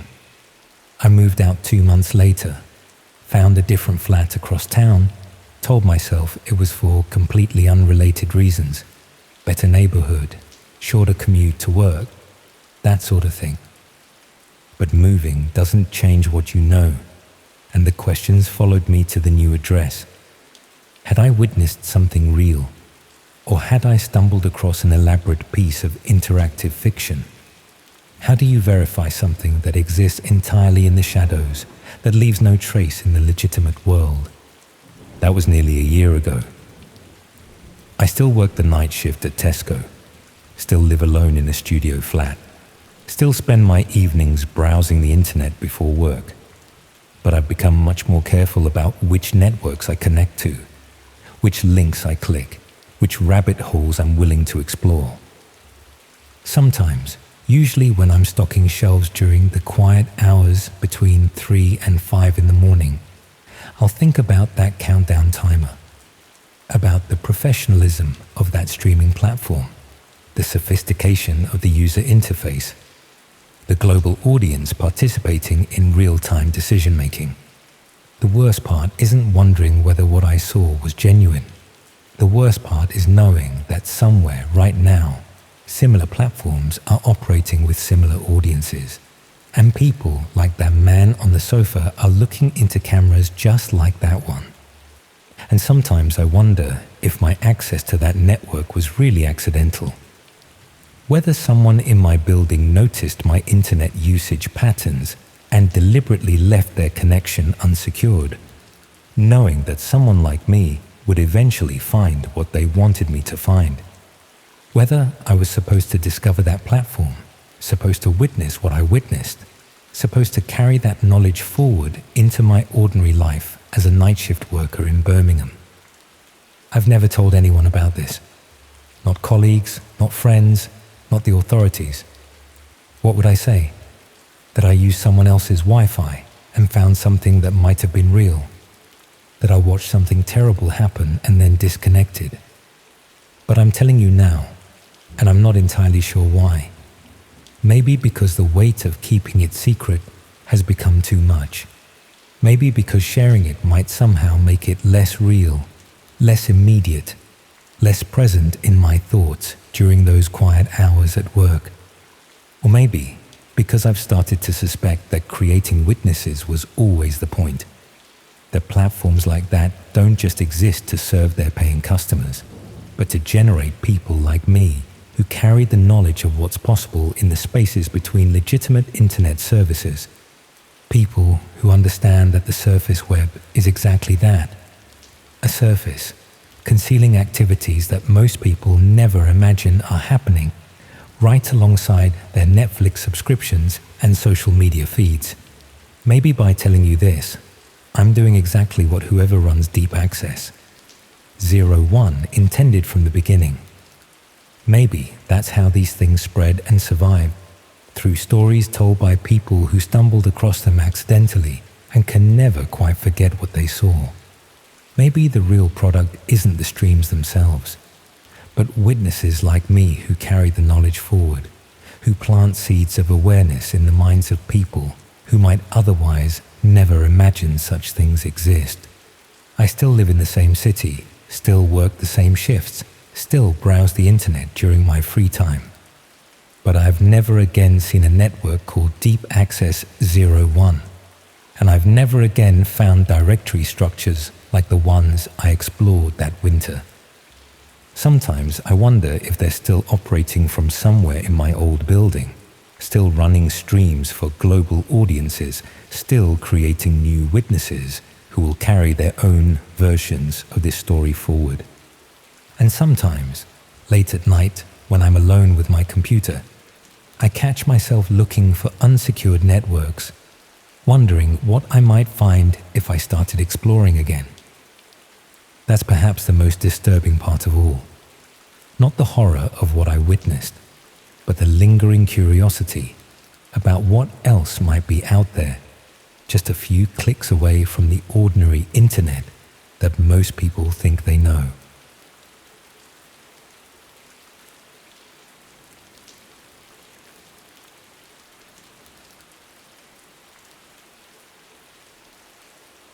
Have you ever left a review online? I used to, occasionally, when something seemed worth commenting on. A restaurant that was particularly good or notably disappointing. A shop that went above and beyond or completely failed to deliver. Nothing elaborate, just a few stars and a couple of sentences. The sort of casual feedback that takes 30 seconds to write and then you forget about it. Last year, I left one review that was slightly more critical than usual. Still perfectly reasonable, I thought. Just honest about a meal that hadn't lived up to expectations. That's it. That one review is the reason I can't use my real name online anymore. Why I've closed all my social media accounts, and why I still receive anonymous messages containing photographs of my house taken from angles I didn't know were possible. I'm a dental hygienist working at a private practice in Cambridge. Been there for about 6 years now. I live in a terraced house on the outskirts of the city with my partner Rachel and our 2 cats. We're both in our early 30s, reasonably settled. The sort of people who have mortgage payments and pension contributions and think about things like garden maintenance. Normal, boring, exactly the kind of life where a restaurant review shouldn't matter at all. The restaurant in question was a new place that opened near the city centre last year, marketed as fine dining with a Mediterranean fusion concept. Rachel had booked us a table for our anniversary, drawn in by the glossy website and the promotional reviews from local food bloggers. The meal cost nearly £200 for the two of us, expensive by our standards, but supposedly worth it for a special occasion. The experience was disappointing from the start. We waited 40 minutes past our booking time to be seated. The food was mediocre at best, nothing like the elaborate dishes shown in the website photos. My main course arrived barely warm, and when I mentioned it to the waiter, he shrugged and said the kitchen was busy. Rachel's meal had ingredients listed on the menu that simply weren't present on the plate. We left feeling we'd wasted money we couldn't really afford on an evening that was meant to be memorable for better reasons. A few days later, I wrote an honest review on one of the major restaurant review websites. I explained what we'd experienced, noting the long wait, the quality issues, the dismissive service. I wasn't cruel or personal about it, didn't name staff members or use inflammatory language. I just described what had happened and said I wouldn't recommend the restaurant based on our visit. I gave it 2 stars out of 5, which seemed fair given the price and the promises they'd made. The review was posted under my real name, which the platform required for verified reviews. I didn't think anything of it at the time. It was just a restaurant review, the sort of consumer feedback that businesses should expect when they charge premium prices and under-deliver. I'd left dozens of reviews over the years for various businesses, all under my real name, never having any issues. Within days, I started receiving messages. They came through various platforms, the review website itself, my Facebook account, my email address, even my LinkedIn profile, which I barely used. The messages all followed a similar pattern, accusing me of lying about my experience, suggesting I was trying to damage a small business unfairly, demanding I remove my review immediately. Some messages were more aggressive than others. A few contained thinly veiled threats about consequences if I didn't take the review down. Others tried a different approach, claiming the restaurant owner was a single mother struggling to build a business, and my review was personally devastating to her family. The tactics varied, but the goal was always the same. They wanted my review deleted. I initially assumed these messages were from the restaurant owner or staff members, upset about negative feedback. It's not uncommon for businesses to respond defensively to criticism, even if it's legitimate. I reported the more threatening messages to the platforms they came through and otherwise tried to ignore them. My review was honest, and I had no intention of removing it just because someone didn't like what I'd written. Then the messages started including personal information, details about where I worked, which dental practice employed me, what time my shift typically started. One message mentioned my partner by name and described the car she drove. Another referenced our house, giving the street name and mentioning the distinctive blue door we'd painted the previous summer. That's when I started feeling genuinely concerned. These weren't just angry business owners or defensive staff. Someone had researched me extensively, gathering information from various sources to create a detailed picture of my life. The messages had made it clear this information wasn't just passively collected. It was intended to intimidate me, to make me feel watched and vulnerable. I reported everything to the police. They took a statement, but explained that unless someone made explicit threats or engaged in sustained harassment that met legal thresholds, there wasn't much they could do. Sending messages that mentioned publicly available information wasn't itself illegal, however unsettling it felt. They advised me to make my social media accounts private and be cautious about my online presence. I did exactly that, locking down all my accounts and removing as much personal information as I could find. I also noticed that my restaurant review had accumulated dozens of comments, all attacking my credibility and character. People I'd never heard of claimed I was a competitor trying to sabotage a legitimate business. Others said they'd seen me behaving badly at the restaurant and that I'd invented my complaints. The comments were clearly coordinated, all posted within a short time frame, all using similar language patterns. What I didn't understand was why a restaurant would go to such lengths over a single negative review. The place had other reviews, some positive and some critical like mine. It wasn't as though my one review could destroy their business, especially since other customers had mentioned similar experiences. The response seemed wildly disproportionate to the perceived offense. Rachel suggested I just delete the review to make the whole situation go away. Part of me wanted to, just to stop the messages and get back to normal life. But another part felt stubborn about not being bullied into removing honest feedback. We compromised by me contacting the review platform to explain what was happening and asking if they could hide my personal information while keeping the review active. The platform support team was sympathetic but limited in what they could do.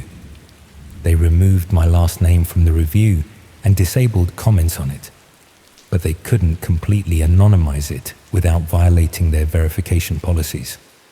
They also mentioned that several other reviewers who'd criticized this particular restaurant had reported similar harassment, suggesting this was part of a pattern rather than an isolated incident. That information should have made me feel less alone, but instead it worried me more. If multiple people were being targeted like this, it suggested the restaurant had resources and systems in place for dealing with negative reviews that went far beyond normal business responses.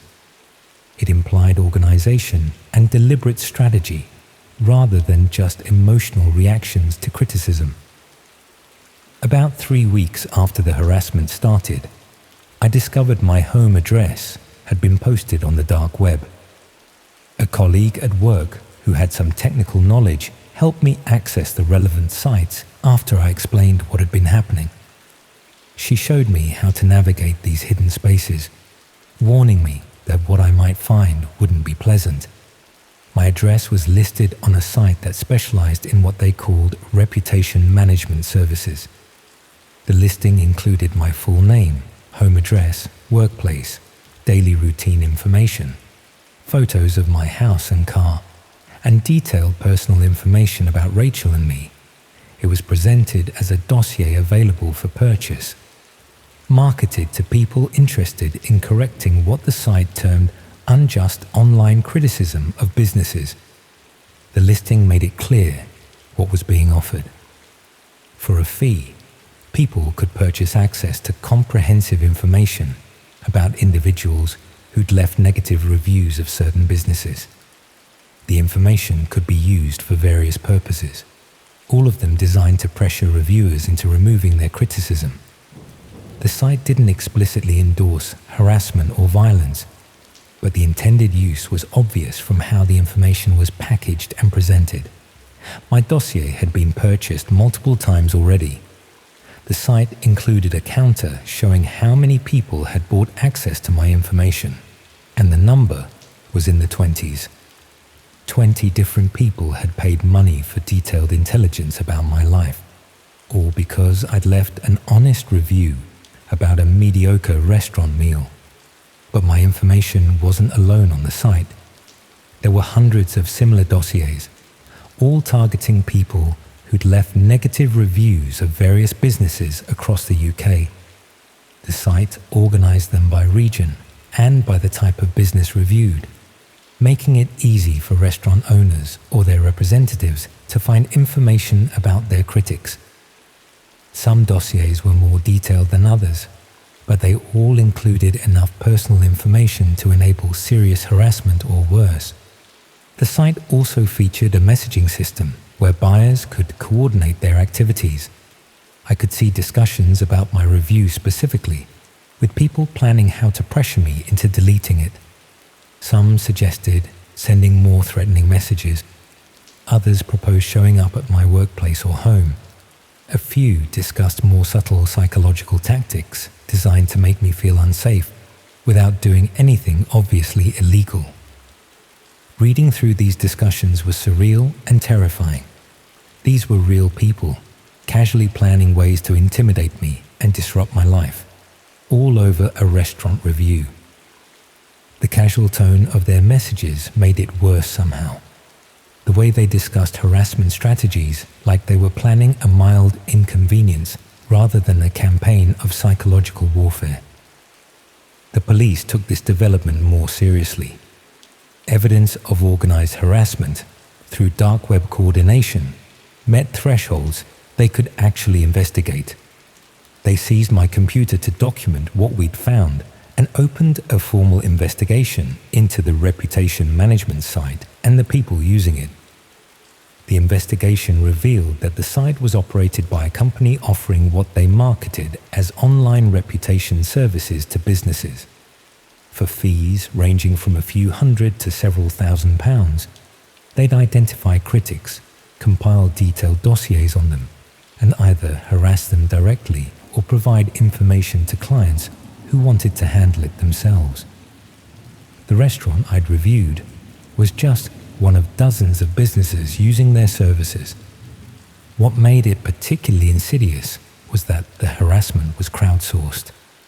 The company would create the dossiers, but actual intimidation was carried out by multiple individuals who'd purchased access to the information.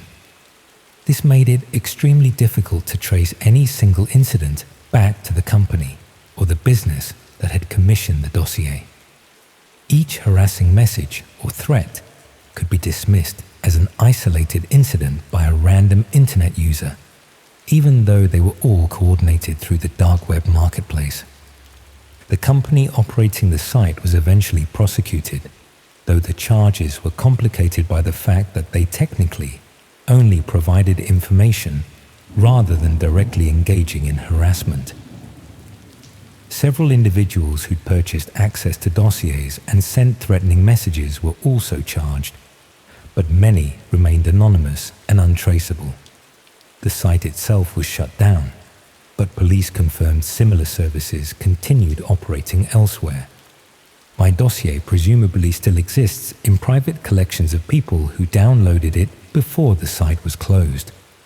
The photos of my house, the details about my routine, the personal information about Rachel, all of that is still out there somewhere, saved on devices I'll never identify, potentially being shared through networks I can't access. We moved house about 6 months after all this happened, not just because of the harassment, though that was certainly a factor. The knowledge that our home had been photographed and analyzed, that strangers had discussed showing up there, made it impossible to feel safe. Our new address is carefully guarded. We don't link it to our names online anywhere. We have security cameras. We're hyper-vigilant about maintaining privacy. I deleted the review eventually, not because the harassment achieved its intended goal, but because I wanted to remove any reason for people to continue targeting me.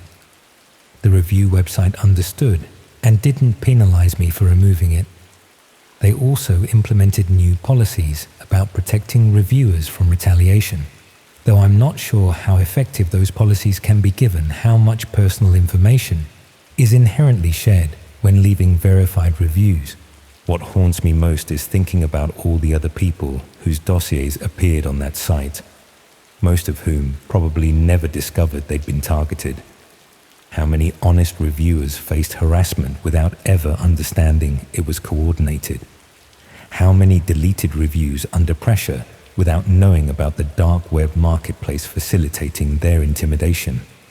How many moved house or changed jobs, or lived in fear because they'd exercised their right to share legitimate consumer experiences? The restaurant closed down about a year after all this happened, not because of my review or anyone else's, but because they genuinely weren't very good. The space was taken over by a different restaurant that actually delivers on its promises and treats customers properly. I've never left a review for them, even though they deserve positive recognition. I can't bring myself to leave restaurant reviews anymore, can't participate in consumer feedback systems that should be helpful, but turned out to be dangerous. That's what I think about now when I see negative reviews online. Not whether they're fair or accurate, but whether the person who wrote them has any idea what they might have exposed themselves to. Whether their honest feedback about a disappointing meal or poor service has resulted in their home being photographed, their routine being documented, their personal information being compiled and sold to strangers who view intimidation as a business service worth paying for. I left a bad review once. Just one honest assessment of a genuinely poor experience at a restaurant that charged premium prices and delivered mediocre results. That review led to organized harassment, dark web dossiers, personal threats, and ultimately having to move house and reconstruct our digital lives. All because I thought consumer feedback was meant to be honest and that businesses should be accountable for the experiences they provide. The asymmetry of it still bothers me. A restaurant can take your money, serve you poorly, treat you dismissively, and you're supposed to just accept it. But if you honestly describe what happened in a review, you become a target. Your home gets photographed. Your routine gets analyzed. Your life gets disrupted by people who view your criticism as an attack that justifies retaliation.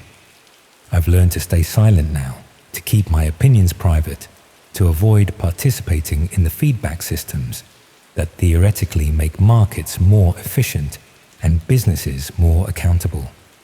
It's safer that way, less vulnerable, though it means bad businesses continue operating without the public accountability they deserve. That's what they want, of course. That's the entire purpose of services like the one that targeted me, to silence honest criticism through intimidation and make consumers afraid to share their genuine experiences. So I stay quiet now, and I suspect many others do too after experiencing similar harassment. We move through our consumer lives pretending everything is fine, leaving only positive reviews, if we leave any at all, never mentioning when we've been disappointed or mistreated. Not because businesses have improved, but because we've learned that honesty has consequences that extend far beyond a simple online review. That restaurant review cost me £200 for a mediocre meal, and thousands of pounds in moving costs, security systems, and psychological counseling. It cost me my sense of safety in my own home and my willingness to participate honestly in consumer feedback systems. All for being truthful about an experience that genuinely happened, written in measured language, posted where such reviews are meant to be shared. I left a bad review once, and I'll never make that mistake again.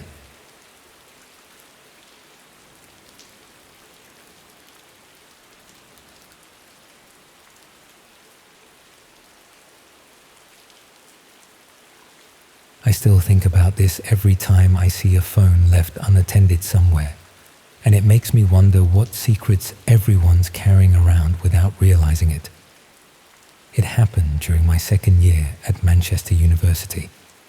I was in the library cramming for exams when I noticed someone had left their phone on the table next to mine. There was nothing exceptional about it. It was just a standard iPhone. Yet its owner had not returned for more than an hour. I figured I'd hand it in at the library desk, but the screen kept lighting up with notifications and messages. I wasn't deliberately trying to read anything, but it's hard not to notice when someone receives dozens of text messages and the preview lines appear on the lock screen. The messages weren't the usual student stuff you'd expect. Instead of chat about assignments or plans for drinks, these were cryptic references to locations, times, and what appeared to be coded arrangements for meetings or transactions. I became intrigued and began closely observing the pattern of notifications. The messages were coming from multiple contacts, but they all had similar formats, combinations of letters and numbers that looked more like usernames than real names. When the phone buzzed with an incoming call from someone listed as DM_Manchester_03, I made a decision that probably seems obvious in hindsight, but felt justified at the time. I answered it thinking I could explain that they'd reached a lost phone and help arrange for its return to the owner. The person on the other end seemed confused when I explained the situation, but not in the way you'd expect from someone whose friend had lost their phone. Instead, they sounded concerned about what I might have seen and started asking specific questions about which messages had come through and whether I'd accessed any applications. When I assured them I hadn't looked through anything private, just noticed the notifications on the lock screen, they seemed slightly relieved, but still worried about what they called operational security being compromised by the phone being left unattended. That terminology made me realize this wasn't just someone who'd misplaced their device. There was something on this phone that required serious security precautions and careful handling. The caller asked me to power down the phone immediately and leave it exactly where I'd found it. They explained that the owner would return to collect it within the hour, and that it was important not to move the device or allow anyone else to handle it. The urgency in their voice suggested this was much more serious than recovering a lost phone. They seemed genuinely concerned about the security implications of the device being in unauthorized hands. Even briefly, I followed their instructions and left the phone where I'd found it, but I couldn't stop thinking about the strange messages and the caller's reaction to the phone being temporarily lost. During the next hour, I kept glancing over at the phone while pretending to study. The screen continued lighting up with more cryptic messages, and I started noticing patterns in the codes and references that suggested they were related to specific activities happening around Manchester. When someone finally came to collect the phone, it wasn't what I'd expected. Instead of a student looking for their missing device, it was a middle-aged man in business clothes who approached the table very cautiously and checked the area carefully before picking up the phone. He didn't seem relieved to find his lost property. Instead, he looked worried and spent several minutes checking the device thoroughly before leaving quickly without acknowledging my presence. The whole interaction felt more like someone recovering sensitive equipment than a simple lost property retrieval. That evening, I couldn't stop thinking about what I'd witnessed and what kind of activities might require that level of security and operational concern. I started researching the location references I'd glimpsed in the message previews, trying to understand if they corresponded to any significant places or events around Manchester. What I found led me to websites and platforms I'd never encountered before, places that required specific access methods and operated outside normal internet structures, sites where people coordinated activities that couldn't be discussed through conventional communication channels. The coded references in the phone messages seemed to relate to a marketplace where various services were being arranged and coordinated. These activities may not be illegal, but they require discretion and anonymity for individuals who cannot afford to have their involvement traced or documented. Some of the services being offered were clearly criminal: drug distribution, stolen goods trading, even what appeared to be violence for hire.